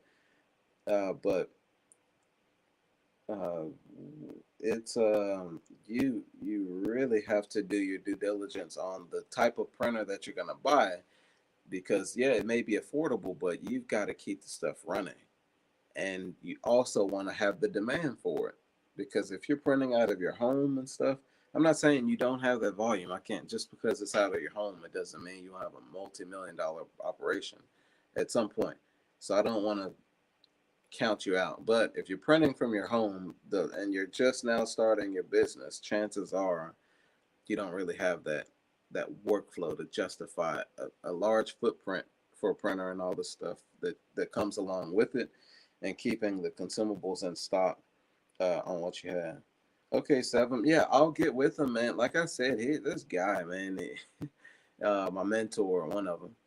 This guy, man, it was crazy how he put the took the pump out of a 9880 and then put it over a bucket and suction the ink through the lines into the bucket, and just how much money that saved him just having the mind. And then I think I told y'all about that, but I asked him, I was like, why would you do, what kind of brain, like, why would you think of doing something like that? He said, well, Jay, it works. The pump works the same way externally as it does on the inside of the printer. So I just put 9 volts up to it, and this. So I'm just looking at this guy, man. So it's it's crazy some of the people that you'll meet that can just impact your life in such a powerful way, so that it can make you better. You can learn more. You can share more. So yeah, I'll give him a call. Not gonna lie, probably not today, but maybe tomorrow, and see where he's at on that 7890. And if he hasn't replaced the cap in it yet, I'll see if I can go to his shop and we can kind of tag team on that. But like I said, he has zero interest on being on YouTube. Like if he had a YouTube channel and made it about just printing in general, not even DTF, man, he would just surpass me quickly, because it just comes natural to him. So, but I'll see if we can get him on camera. He doesn't really care about stuff like that.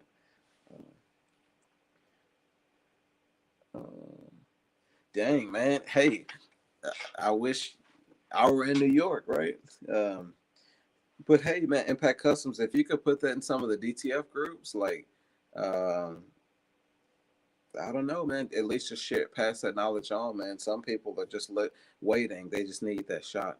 They're just waiting on one opportunity so that they can really jump in and flourish. So you never know who may get that information and run with it.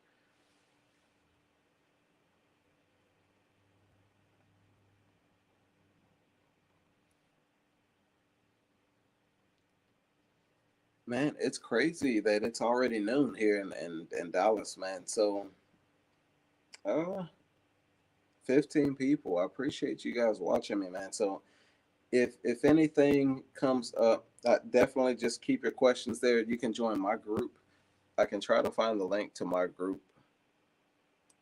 on Facebook here. And I'd like you guys to kind of migrate over to that group and ask any other questions that you have. And like I said, for more one-on-one stuff, I do have a consultation fee. But with some of this stuff, man, if you can catch me in the group, so you can catch me on some of this stuff, and I'm not really doing anything at the time, I can try to help you sort this stuff out.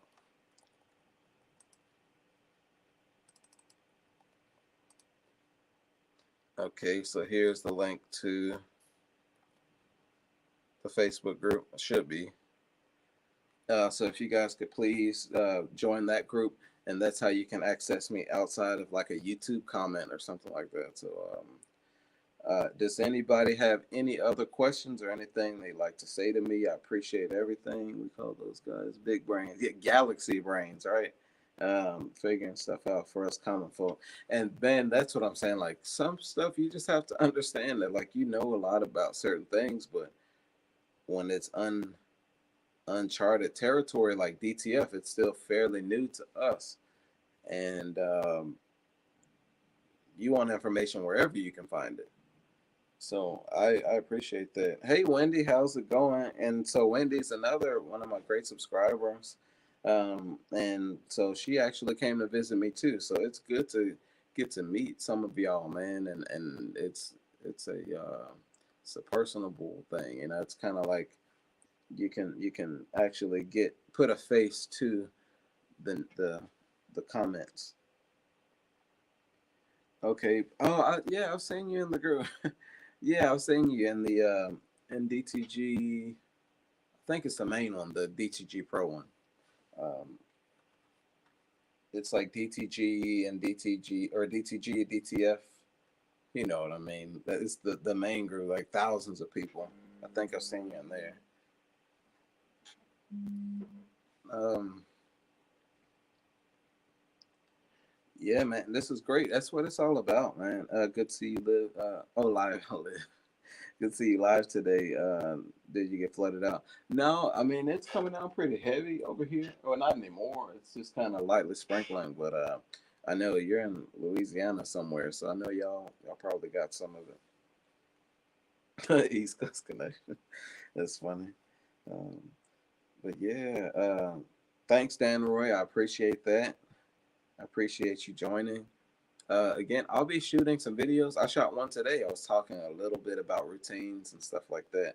Uh, that I'm just gonna put in the paid membership area of the YouTube. Also, certain videos that I don't feel like I really just want to put them on the channel, but now I have a reason to put them somewhere.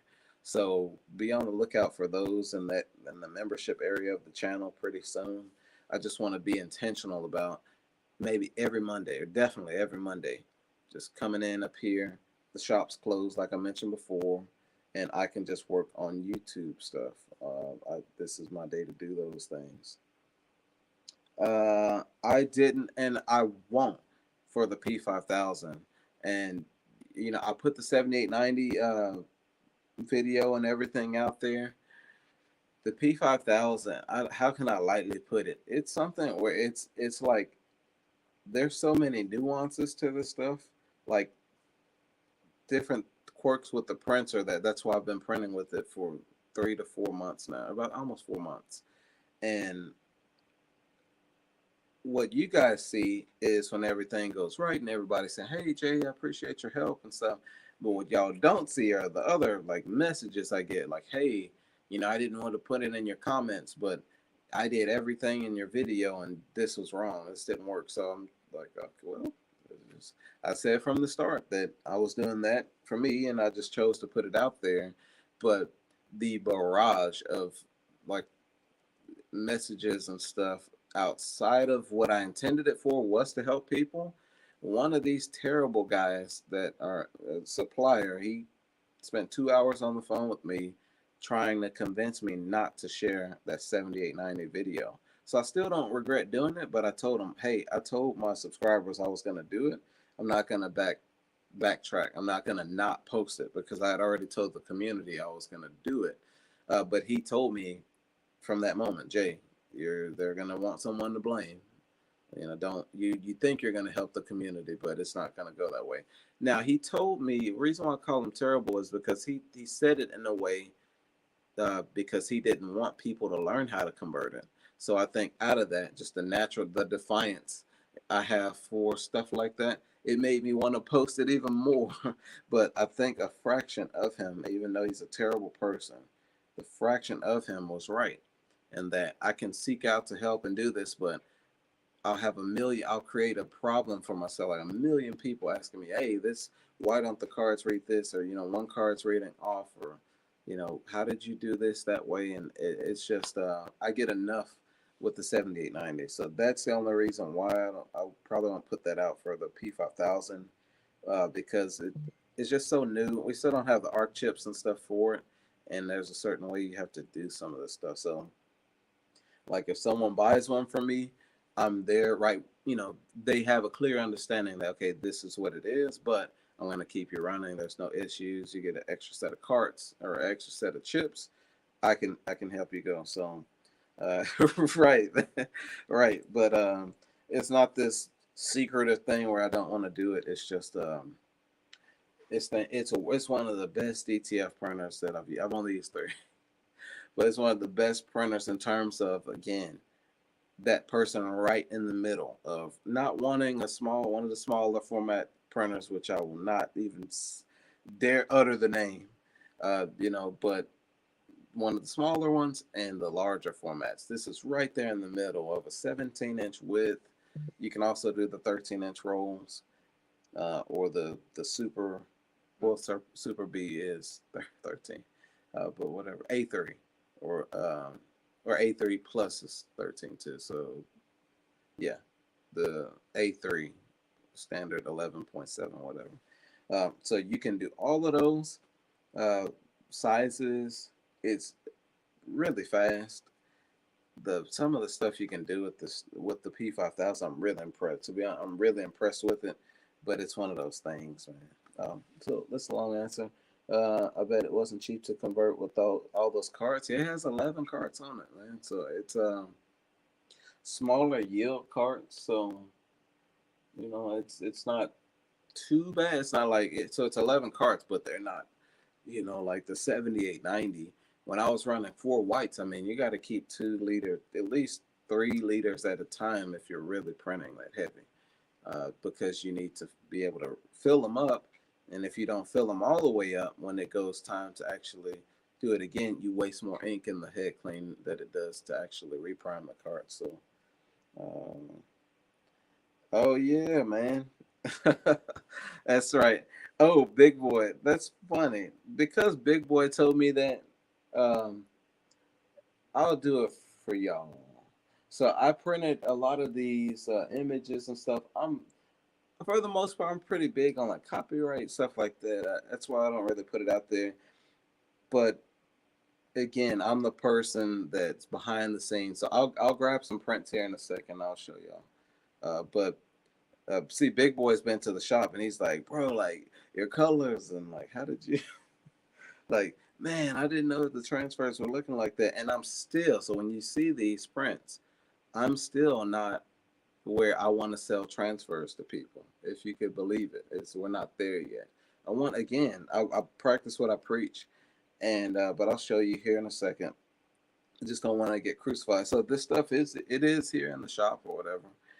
But I don't really promote stuff like that. And the reason why I've done the NFL stuff and stuff like that is because one of my old clients, he's a former Cowboy, Dallas Cowboys player, and so I asked him about the copyright and stuff. He said, "Jay, that's I won't mention his name, obviously, but he's like, Jay, that stuff's not.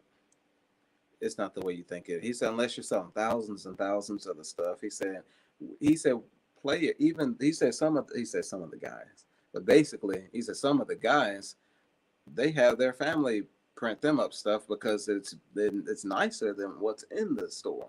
It's nicer than the people with the licensing and all this other stuff. It's customized. It's they like the design better because the design they're hungry. It's not just a super corporate Cowboys thing. So I think that kind of hearing it from an actual player, it made it to where if somebody wants something like that, we'll do it for them. But I'm not this person that's gonna be out there. But yeah, Big Boy said, "Don't be scared." But it's not even to be yeah. It's like I just try to be careful with the stuff. I'll show you guys one time on the slide. I see people they're so proud of their prints and stuff, and they look good. But I don't like the braggadocio, man. I don't like. It's just nothing wrong with it. You want when you work hard, you want to showcase it and show it off, but only because Big Boy mentioned it. And he said I have a P5000 on my kitchen Wi Fi. So that's crazy, man. Now I can probably set up a session with you, Bobby, and I don't know. Now that I know if you have a P5000, I feel like I can't. If you need any help or whatever, just let me know. I'll help you. Uh, but yeah, I'm just not a fan of somebody saying, "Hey, look how awesome my prints are," and then they're not going to show you how they made those awesome prints. I think that's the dumbest thing ever in a group, and I know that we aren't there yet. So let me. I've been talking for a while. Let me grab some of these prints.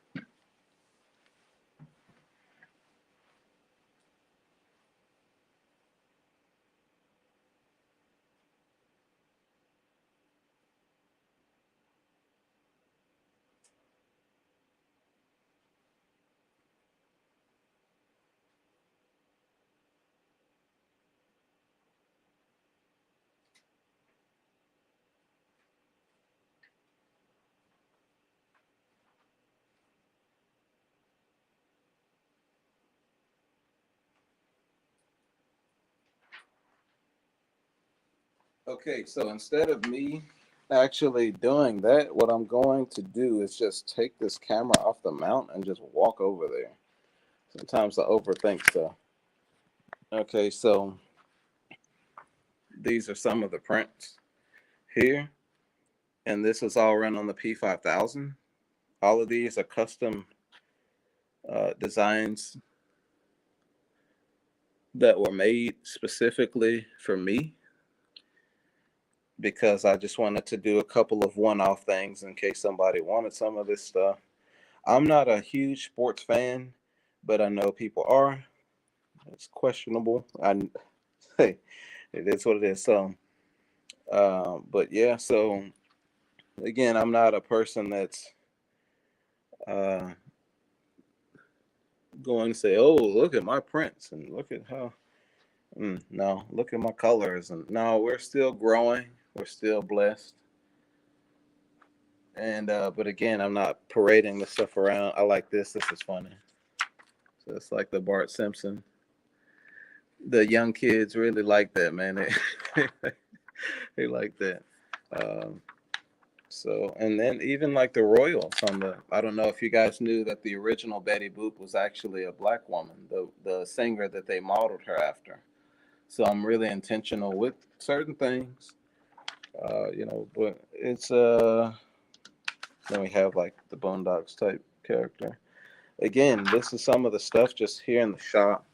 I have some artists and stuff that we printed. There's big, there's a couple of Pac ones, there's a Beyonce, there's a Wu-Tang Clan. So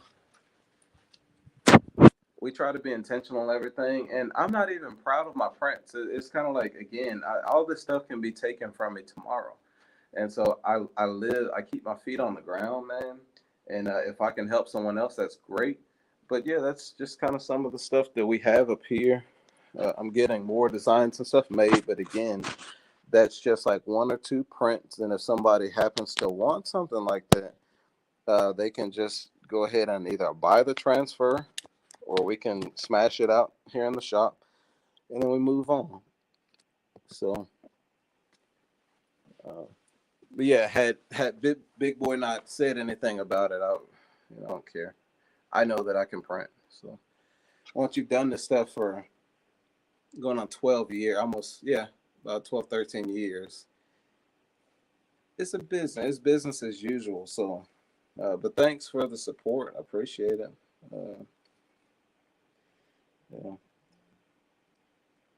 Yeah, I used to design and stuff, but this guy, like, he's so good at what he does, and he charges me a certain amount per print, and I tip him. I overpay him because I believe in the work that he's doing. Um, okay, that's good. So I didn't even know that. So uh, thank you, LeVar Berry. I work 6 days a week, man. So it's I play video games every now and then, so it's like that's my only hobby outside of like this. I'm gonna get crucified for this, but I'm not a crafter. I know it's an endearing term, but I think when we have to be intentional with our words. So uh, I do this stuff every day, so it's I don't want to be considered necessarily a crafter because it's not a. It seems more like a hobby type thing. I'm a printer. This is what I do every single day. Um, yeah, my hey, what up, bro? That's my other bro. What up, man? So I know I have like all these copyrighted characters and stuff like that. I'm just real careful on stuff like that, man. They're cracking down on people, but it's like I like to do that stuff. That's fun. It's like I like to see people's response. That's why I did some of the sports stuff. When people see some of that stuff, man, they get excited, and printing can become kind of boring sometimes because there some of these are just jobs to me. But anytime I could see someone like they'll want like the Cowboys thing, like the Dak Prescott thing, man. I can see people's eyes light up when they see like, oh yeah, okay, and they're ready to rip their shirt off and put that one on. And I'm looking at this stuff, man, like that makes me feel good. Like that made them that excited. But to me, it's just a transfer I printed. So I want to stray away from stuff like that. I want to do custom stuff that looks dope and that people actually enjoy, funny sayings, but in a way where we still make sales, but I don't do it off the backs of another designer or another person's copyrighted stuff. So that's just, I'm being honest with y'all on that. But so no, I haven't really talked about it. Uh, yeah. But yeah, man, like I said, I don't really keep up with sports too much, but people ask me for some of the stuff, and so I do want to do it. Oh, thanks, Andy. She said that's why I think you're awesome. You're going to help lift people up, and I do think your prints are there. and worth you sharing. Man, you've worked hard. It's okay to show it sometimes. Yeah, but I think, and so to be honest with you, man, I'm too tired. Like at the end of the day, I don't want to stop and take pictures of stuff and say, "Hey, look at how great we are." No, man. But I do have my niece, so she's my social media marketer now, manager. So I'm gonna pay her to do again. I'm gonna pay her to do stuff that she's already doing this all day. So she might as well get paid to do it, right? So yeah. LeVar, last time I checked out your videos, you were trying to bring the L1800 back from the dead. Yeah, man, it's definitely been an inch. This has only been a year. I've only been well, a little over a year. Uh, but yeah, man, I I've I've always been one to throw it back at the business. So we bought the white toner printer. I thought that was gonna be everything. So we spent 15K on the, so instead of buying like putting down payment on a house, I bought a printer. So it's like I didn't really I don't think I put that information out there, but yeah. So I bought this white toner printer, thinking that it was like okay, yeah. And that was actually one of my first videos of me showing the comparison and the quality uh, versus the L1800, something that's not 15K, all right. And so if you go back and watch my first video, I was trying not to make it a rant. I think I did fairly well, but that was the frustration of like the money I spent and the loss that I took on it, the time that I put. You guys know how thorough I am with it. So when I had people in the forums telling me I didn't use white toner for long enough, I didn't know what I was doing, I needed another heat press, all this other stuff. I'm like, dude, I've been in this industry for a long time. To me, it's a long time. For me to only be whatever, I'm 33 right now. So for the last 12 years of my life to have been spent doing this, it's different when someone tells me I don't know what I'm doing, type thing. So we sold the white toner, and I went just full fledged DTF, starting with the L1800. And I also started posting videos because they were crapping on my printer, man. They were saying, you have to replace the print head every month with the L1800.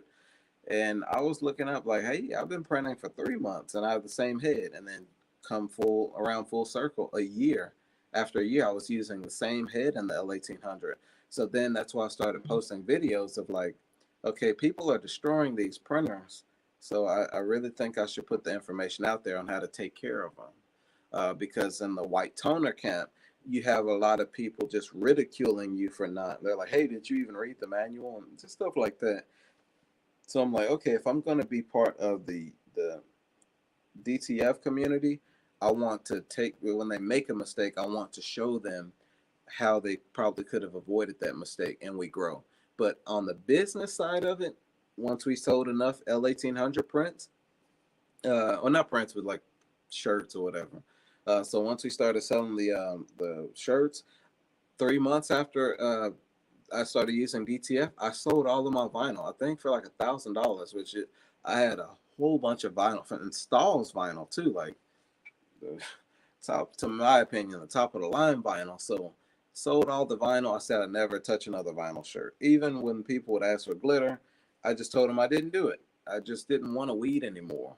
And so I don't really like screen printing, never have, just because it's not conducive for the person who screen prints. It's good for the person that wanted that quality, but for me to do that and all these chemicals and stuff, you have to have drained properly. Cedar Hills on our butt all the time about selling snacks. Like think about chemicals and not having the proper drainage. So DTF is the way to go for me. And once I realized that, yes, we did go out and I just went and bought a 7890. There wasn't a video on how to do that. That's why if you watch from the start, I just said, hey, I sat down. This is how I think I want to do it. And I'm just going to record it in case it works. And it turned into to a tutorial, and now everybody's using them and stuff. And I'm not saying it's because of me. I'm sure as time goes, somebody's going to do it. Somebody's going to share. I'm sure I'm not the only one. But we moved on, and I figured, okay, well, what about a newer printer that's a larger format, but not quite as large, but it's a brand new printer. So when I get these P5000s converted and get them in, now I'll be selling basically a brand new printer.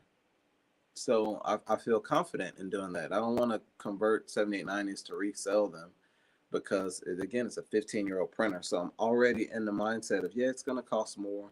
It's going to take some time. Yes, we have a baby on the way, and I'm putting money into this because I believe in it. I know that it's going to work. So we always throw money back into the business and grow. And that's what you're seeing over the past year. So when I tell someone I wouldn't discourage them for buying a smaller format printer, selling enough shirts and upgrading, please believe me, that's exactly what I did. I'm not gonna tell you any information that's outside of what I've done. Let's see. I've been talking for long enough. Dun, dun, dun. Yeah, yeah. The white toner.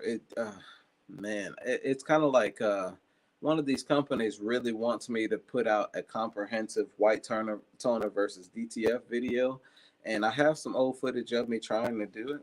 Let's see, I had to drink something.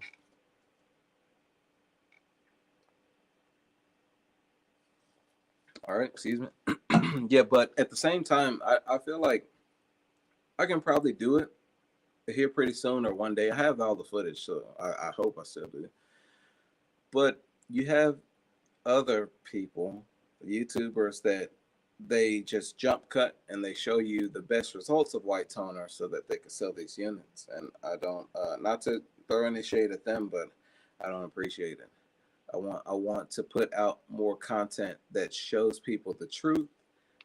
It's an arduous task, man. Like peeling those A and B sheets, and every time you waste one is $6 per sheet. Every time you peel it, if it doesn't go perfectly right, $6 in the trash. So it's just, imagine the frustration of just like going. And so that's what you're seeing in that first video that I made, because I felt like I lost. I really took a hit on that, but my wife supported me through the whole thing. And we found DTF now, growing a community. This is where I was supposed to be the entire time. We just kind of took a couple of hits on that. But if I can prevent one more person from buying a white toner, I'll make that video, because they that's a a false reality that they're selling on those being like commercial grade equipment. Um, Oh yeah, all in on DTF 100%, man. I don't print with any other method right now. Well, I do sublimation, but even on the sublimation printers, one of my colleagues, she has the large format printer. I have the large format press, and I outsource the work to her, and so I pay her for the stuff, and that's what we use for our blankets and socks, all this other stuff for our sublimation. I don't even want to spend time printing with sublimation. It's easy. I've done it. I have a smaller format, set up for the sublimation, but um, I don't have any desire to print with any other method than DTF right now. And I'm sure the glitter films will get better and better as time goes on. And so yeah, I'm all in on DTF printer, like 100%. Yep, he said made it back and sold it. That's all you have to do. Once you can separate the business from the personal, it's something I struggled with for a long time. Once you know that this is for the business and you draw an owner salary or whatever from the business, the sooner that you can structure it like that, separate your accounts and know that this much has to go back into the business. This much I can't, it's not time to go out and eat. It's not time to take a vacation. Like when we sell the first couple of P5000s, I'm not going outside the country unless it's to China to really go through and sit down and talk with some of the suppliers and stuff, manufacturers and stuff. But no, it's not time to celebrate, man. No, I need to sell a couple of printers, and then I need some reserves in case I get a chargeback or something crazy.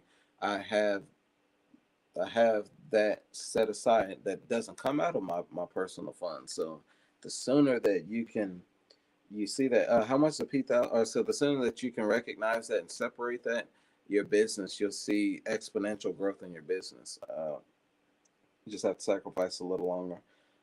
White toner is not expensive, or it's expensive and not worth it. 100% trash.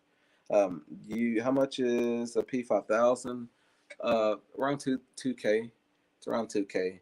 2000. So after you do everything to it, I mean, you're still it's gonna cost, and then you have to do it right, and that's the biggest thing. The biggest component to that is not having to backtrack and then run cleaning solution and all of that.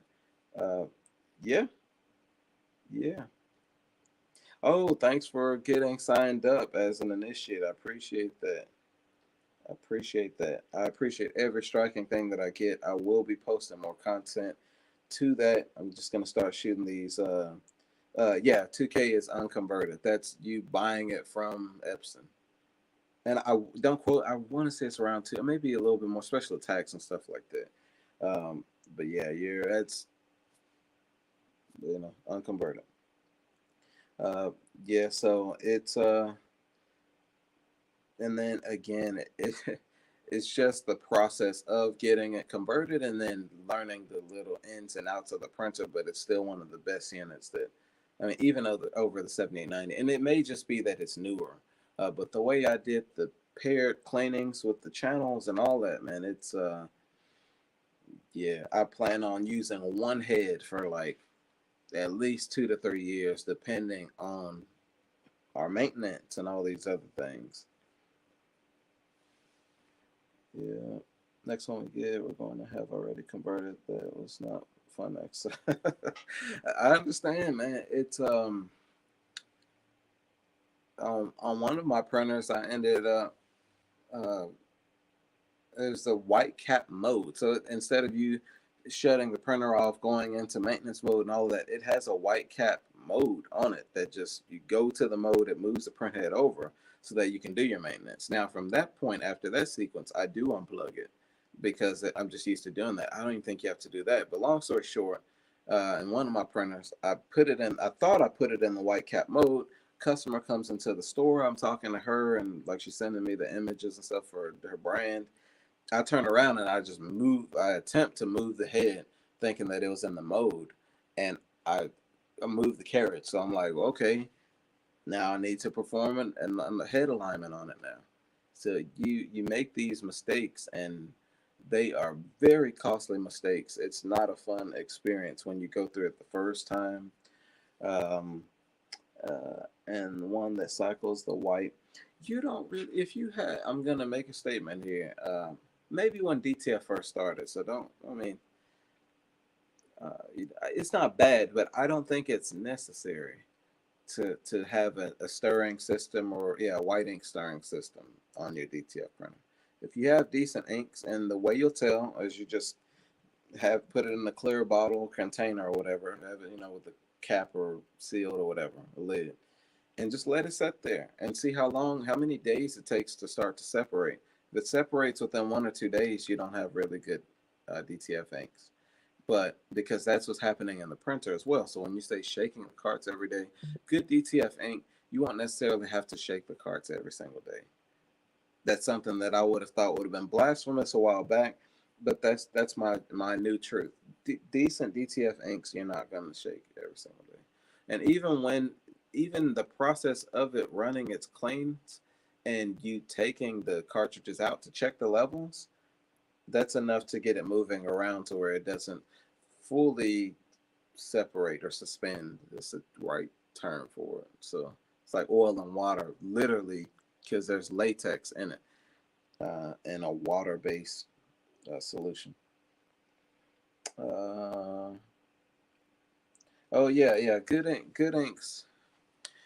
Man, like last time I did this live, it's a couple weeks ago. I said that I can't remember, but I said something like DTF is like 30% the printer that you choose and 70% your consumables. And if you want to just say the consumables in tandem, like coupled with the maintenance that you do on it, but your printer model really doesn't matter. A super like robust now, I'll within reason, right? Like if you again one of these small format printers, I won't even mention them, but and those that people love and they can make them work. I'm not knocking it, but that's just not for me. I don't have that kind of patience. So if you're going to use one of those smaller format ones, even with decent quality inks, the only difference between that one and a commercial based system is pretty much going to be the range of resolution that you have options to, which with DTF printing, it's not a photograph. You don't need even need 1440 really, or 2880 or whatever it is. You don't have to print that high resolution. This is just like line art in a picture, which isn't even going to be, the resolution's not going to be distinguishable by the time you press it into the shirt and you see the fibers in the shirt. So the only thing you're gaining versus the smaller format printer versus a commercial is the speed, and also the way your maintenance is going to look. Like if you have more with the large commercial printers, it's set up to where there's a bay, or not bay, but an empty space on the other side of the print track, where you can actually access stuff and soak your heads. The maintenance routine is easier than having to shut the printer off and move the head and do this, and then take the cover of the carriage off, and then pull the damper kit and access all this stuff. It's so the commercial printers are more designed to make that process less cumbersome. But aside from the print, you can run, I was about to say it, you can run one of these small printers and then have great quality prints if you have quality consumables and you have the training behind it and you do your maintenance. So I don't want to, even though I don't promote these smaller printers, I don't discourage people from trying, because you have to start somewhere. I started with the L1800, sold enough t-shirts and all of that, and then we went out and bought the 7890, and from there we did the P5000s, and then from there I'll be doing fully set up commercial printers. But I'm not going to say it's built for DTF. That doesn't exist. Still an Epson head, still the same thing. So lines are just a little bit wider than one of the smaller format printers, so you have less of a likelihood of it clogging. But aside from that, they're all pretty much nearly all Epson heads, same resolution, different amount of nozzles depending on the size printer you get, but it's still going to be great. Oh, I got some questions. Cool. Okay, glad you touched on that. Hubby has been helping me as my mechanic, and I'm learning from him on how to take the printer apart and put it back together. He got me two 4800s, 4880, and a 30. Man, okay, so y'all are gonna have a full operation. That's a lot of maintenance, but yeah, okay, y'all are getting set up. We've not touched it yet. Yep, all in. That's what it's about. And there's an actual group for the 4800 series and P5000. So I think that's literally, actually, let me tell you what it's called here. I don't, I'm always be transparent. I don't, maybe I shouldn't. No, I'm not. I'll let you decide. So I'm going to give you the resource.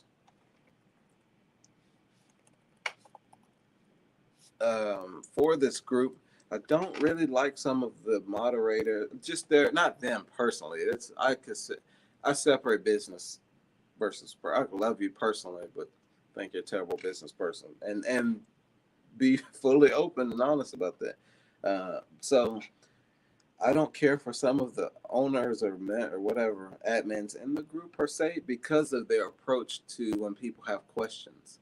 They have a snarky way about themselves, and I don't think they really know a lot about printers, to be honest with you. But you can use this group as a great resource in terms of specific information for the 4000, 4800, 4880, 4900, and 5000. So that's what the group is called. I'll even put a link to this group. If you have one of these model printers, I would start there and see if you can garner up some information and some support in doing your own due diligence for that.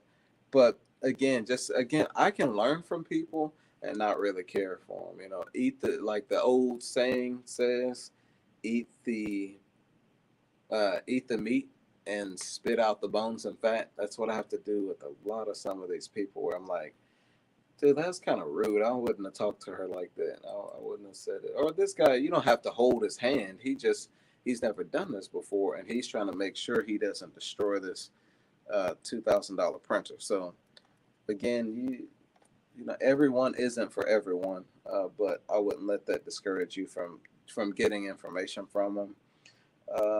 Traveled to Florida. This guy traded old camera equipment for 378.90s. Now yet converted, and yes, 3 all working. I have no room. Wow, wow, wow, wow. Man, y'all are hitting the jackpot on where you do I need to. Oh, you traveled to Florida. You don't live in Florida. I was about to say, was there something in the air, man? I need to be where y'all are, finding these great printers at a steal. So far I've not had time to advertise. It's all been word of mouth. Yeah, me too. If you could believe it, um, there are people, businessmen outside of this, people do real estate and everything. Older guys, so I listen to them. They come in to get a haircut from Tracy, the master barber here in our suite.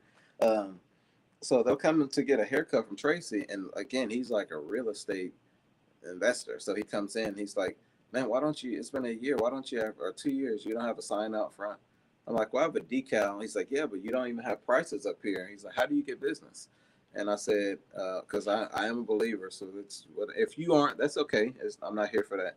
But I'm a believer. So I say that it's the favor of Yah. I said it's the favor of God. So I don't have anything outside of that. It's not anything special about me. People, I just word of mouth. I don't have any. So well, now I kind of have a social media presence. My niece handles that, as I mentioned before. But I tell him, man, like I don't. But it to him is so backwards. He's just like, yeah, you don't have a sign up. No, you're right. I don't have the time to stop and make a price list. And then what happens when things change and I go up on my shirts? Am I gonna print a whole new price list? So it's like I didn't say that to him because again, he's older than me. He's more successful than me in what he does. So I'm taking instruction. I don't have to respond to everything. So I'm just like, okay, I'll put that in my back pocket. That's something I can work on maybe. But yeah, some of this stuff is just doing great work and then people telling other people. Even in an age of social media, we are sustained, we are blessed, and I can work on some stuff. But yeah, man, yeah, that's the old country. That's eat the meat and spit out the bones and fat. Take everything in and whatever you don't like, get rid of it or whatever, and it's trash. You know, it's just not for you. So so are you selling printers now or in the future? You mentioned it a few times now. So right now I'm not selling them, just because there's two more things that I need to kind of iron out. My vision is that I don't sell a single one of these printers until I know everything about it. So if you hit me up at 2 a.m., granted I'm awake or something, I'm usually up, but if you say, "Hey Jay, this is happening," I can help you out. I don't have to tell you, "Oh, I don't have to avoid you." You know, so when people talk about people's customer service sucking in this industry, it's not necessarily because the people are terrible. Sometimes that's what it is. Sometimes they kind of jump the gun on their process as a business person, so they can't help you because they don't own that model printer. They just thought it'd be a good idea to sell them, and they didn't vet it out. Like I'm having to fly to a whole nother area to get hands-on training from their technicians on our commercial printers that we'll sell before we even do the deal. But they have an understanding, and they like me for that. So it's like when having these talks, like I have people sending me. There's 3 companies now that have sent me products, consumables for DTF for free because I just told them I wasn't paying for it. Now it sounds kind of weird because that's not my personality. I'm usually there to jump out, but we're so blessed right now that I'm like I got 12 people. I don't tell them that, but I got 12 people trying to sell me inks and stuff. So best case scenario, you ship the products to me for free and I can make a review on it if I don't decide to go with you for my brand once we are selling printers and consumables. Worst case, yeah, I'll make a video about it and let them know that you have great stuff. And so these commercial printers, man, so they're gonna have the dual. So it's a dual head. So it has 2 heads, and it's an i3200 print head. So cheaper than the DX5, DX6. So it's less expensive, but it's still great quality print head. And I don't want the printer. The footprint is kind of large, but it's not. Uh, like a 44-inch printer. Again, I'm trying to focus on home-based businesses and smaller businesses starting out, making it at somewhat affordable, but it's still, you're still out of 10K, out the door with everything. But that's the entire setup for that. And you have my support. I'm not gonna sit here and abandon you. But like I said, I don't want to get too much into my stuff. But because you asked, this will be. I plan on launching like with the P5000s and everything.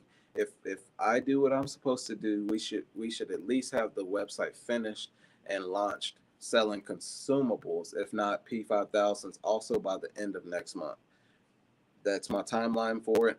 Now, in the next 3 months after the baby's here, then by that time, before that, I need to go and do the training and all of that stuff. So I'm trying to get all of this under my belt. But again, we're doing it in stages, and I'm not taking a dime, I'm not accepting a dime of anyone's money until I know the ins and outs. I've tested the quality of these consumables, and so the companies that sent it to me, and I was like, I don't know about the powder. It's kind of, I don't know. They are understanding of like, okay, tell us what you don't like about it, and okay, we'll send you some more. We'll try to figure it out. So I'm able to help refine their process and be honest and say, well, I can't, I won't really use you for the powder. I really like your film though. Okay, well, that's okay, Jay. We can sell you film. It's that level of intimacy when it comes to this printing stuff, man. I'm not. There's just too much fraud going on. If somebody puts some dollars in my pocket, uh, you'll have quality stuff, and I'm gonna back it. I'll stand on it. So that's enough of that. You're selling printers, okay? But those old school cats don't usually benefit from social media. That's true. It's just like I don't want to be a dinosaur, man. Like usually with my social media, the reason why I'm pretty terrible at it is because I want to spend more time on what I already am comfortable with and what I'm good at. But I can't neglect the fact that it's crucial to uh, the future of Elegant Edits, and Pop DTF is the name of my brand. I don't think I have anything. I probably could show you. You know what? I'll show y'all the. I didn't intend on. I'll pull it up on my computer and show you because I don't know how to do that with the thing. But while I'm talking to you, I do want y'all to see the logo. I'm pretty proud of it. So, one of my subscribers actually made this logo for me. I'm a graphic designer by trade, but this stuff is so. I know it's gonna sound cheesy, but when I put this brand out there, it has to be. I have to start out with the level of like Apple. I can't just put out, say, hey, slap some labels on the bottle. Very intentional. I didn't even want to do the design. So I paid one of my subscribers to re-envision it and reimagine it. And 5 revisions later, we have it here. But I just have to find this.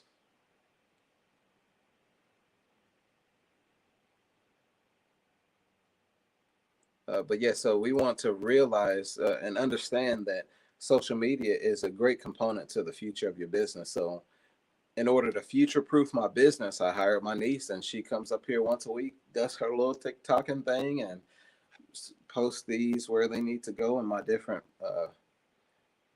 businesses that I'm starting. And then she goes home. She takes pictures. She can upload it throughout the week at her own leisure. So, but I don't want to stop and do. I just have no desire to do that. Let me see, man. I'm trying to. Yeah, trust me, I did not intend on showing y'all this stuff, but this is a sneak peek of it. I guess I can show you just the main logo.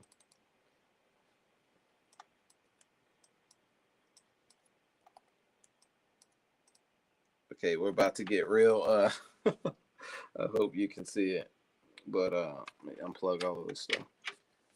So I hope you can see this. This is the logo. It's called Pop DTF. There's probably dust on my laptop screen. But so this is the logo for the brand. And it stands for obviously colors popping. And it also stands for the progress of print. I've always said in the past that I'm in it for the progress of print. So I hope you can see that okay. Maybe if I tilt it a little bit. But yeah, so the name of the brand is called Pop DTF, and I just want to do stuff differently. Everything will be fully branded. Printers will be branded when you get them. But again, aside from that, I'm just starting with the quality. I want to be, again, like I said, like Apple or something like that. I don't want to half do anything. I want the quality of everything to be great. But yeah, that's a little bit on kind of what I've silently been working on for the past 4 months or so. So everything will be ready here pretty soon.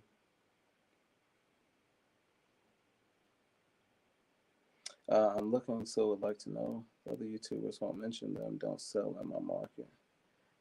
Uh, Thanks, Bobby, for the good luck. I appreciate the support, man. And again, I didn't even want to do this because it's work. That's like a whole nother business that I have to do on top of my other duties. So I only got into wanting to become a supplier because I would get at least 2 or 3 messages a week and say, Jay, why don't you sell printers? Like, why don't you sell stuff? Don't send me a link. I don't want to buy from these people. I don't know them. I know you're going to be there for me if my inks something happens or I need help with my color. So I'm like, okay, that's true because I know I would be there for them. So that's the reason why. Would you happen to have the service manual for the 7890? I do. It's in the paid area of the YouTube channel. It's I think there's like a Google Drive. I know for a fact there's a Google Drive link in the repair video of the 7890. So there's only like 1 or 2 videos there right now, so it's not hard to find at all. But it's in the paid area of the membership, and I think I said it to where even if I think it's like $5 or something, but it's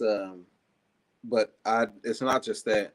I have other stuff in there that I just add to the group. So I have color charts and all types of stuff in there.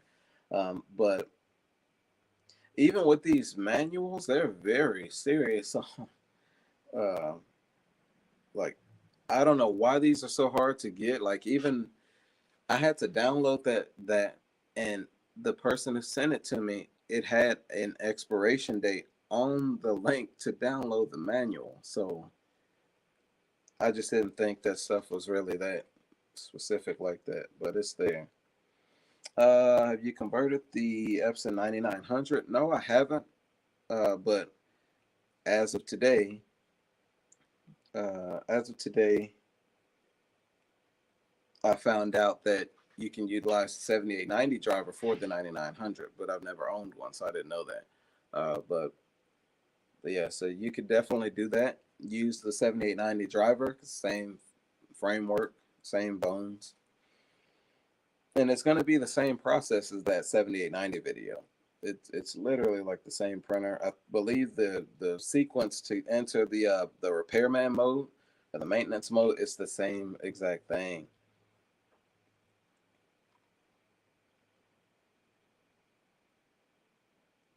Okay. Man, I missed a couple of questions here. Okay, no, I answered that one. Okay, way in Virginia. Okay, how's the weather up there, man? I know we're getting pounded by the rain here right now, but we needed it for a long time. Um, yeah, I would utilize the same thing. And again, and you just subscribed to the paid membership area. That's what it's for, man. So like, if you have any questions, reach out to me. You're in the group. Um, yeah, yeah, yeah. Oh, I'm sure y'all have a lot of rain. I was just curious on that, man. Uh, but it's good, man. I never thought I'd be talking to people all across the planet, really, man. People sending me messages in Russian, and I have to convert it in Google, and they're telling me how much I helped them, and people in Italy and all over the place. So it's just crazy. I'm blessed, definitely, but I never thought that I would be connecting with so many different people about printing of all things. I want to get so high. Flying to Mars. Okay, do what you do. Uh, do what you do. I need to have what do you call it? I need to know, have full awareness of all of my functions at one time. So I don't do none of that, man. And I want to be here. I got a baby on the way. I want to be here for my kids. I ain't trying to leave this earth before before my child gets a chance to know me. But hey, man, do what you do and love what you do. Yeah, yeah, I think I've been on long enough. Honestly, I appreciate you. It's like everyone liked the video who watched. It seems actually more. We have 12. Oh, it says watching now, so 11 watching now and 12. So I think I've spoken for long enough. I hope I've provided value. Thanks to the people who have actually subscribed and follow the membership, the paid membership area of the channel. I will be here for you guys. I'll continue to provide more support and content. I'm 8 videos behind. As soon as I finish this, I'm gonna set up my work week. So set up the queue for the prints for the week, and then I'll finish. Um, he said, I prefer to stay on this plan. I got to keep my feet on the ground as well, Bobby. It's that's the mantra over here. Uh, yeah, man, this has been great. I love this atmosphere of it, thinking on the fly. I mean, because that's how you know if you do or you don't know something. So it challenges me to kind of to stay up on my game, and I enjoy doing this. Thank you again for the people like sent me money and stuff like that. I don't ask for any of that, and I appreciate it. Helps. But thank you for all the questions. If you have more questions, put them in the comments, and maybe I can go live next week, Monday again around the same time, hopefully. And we'll keep pushing this thing forward. Thanks, and as always, stay elegant.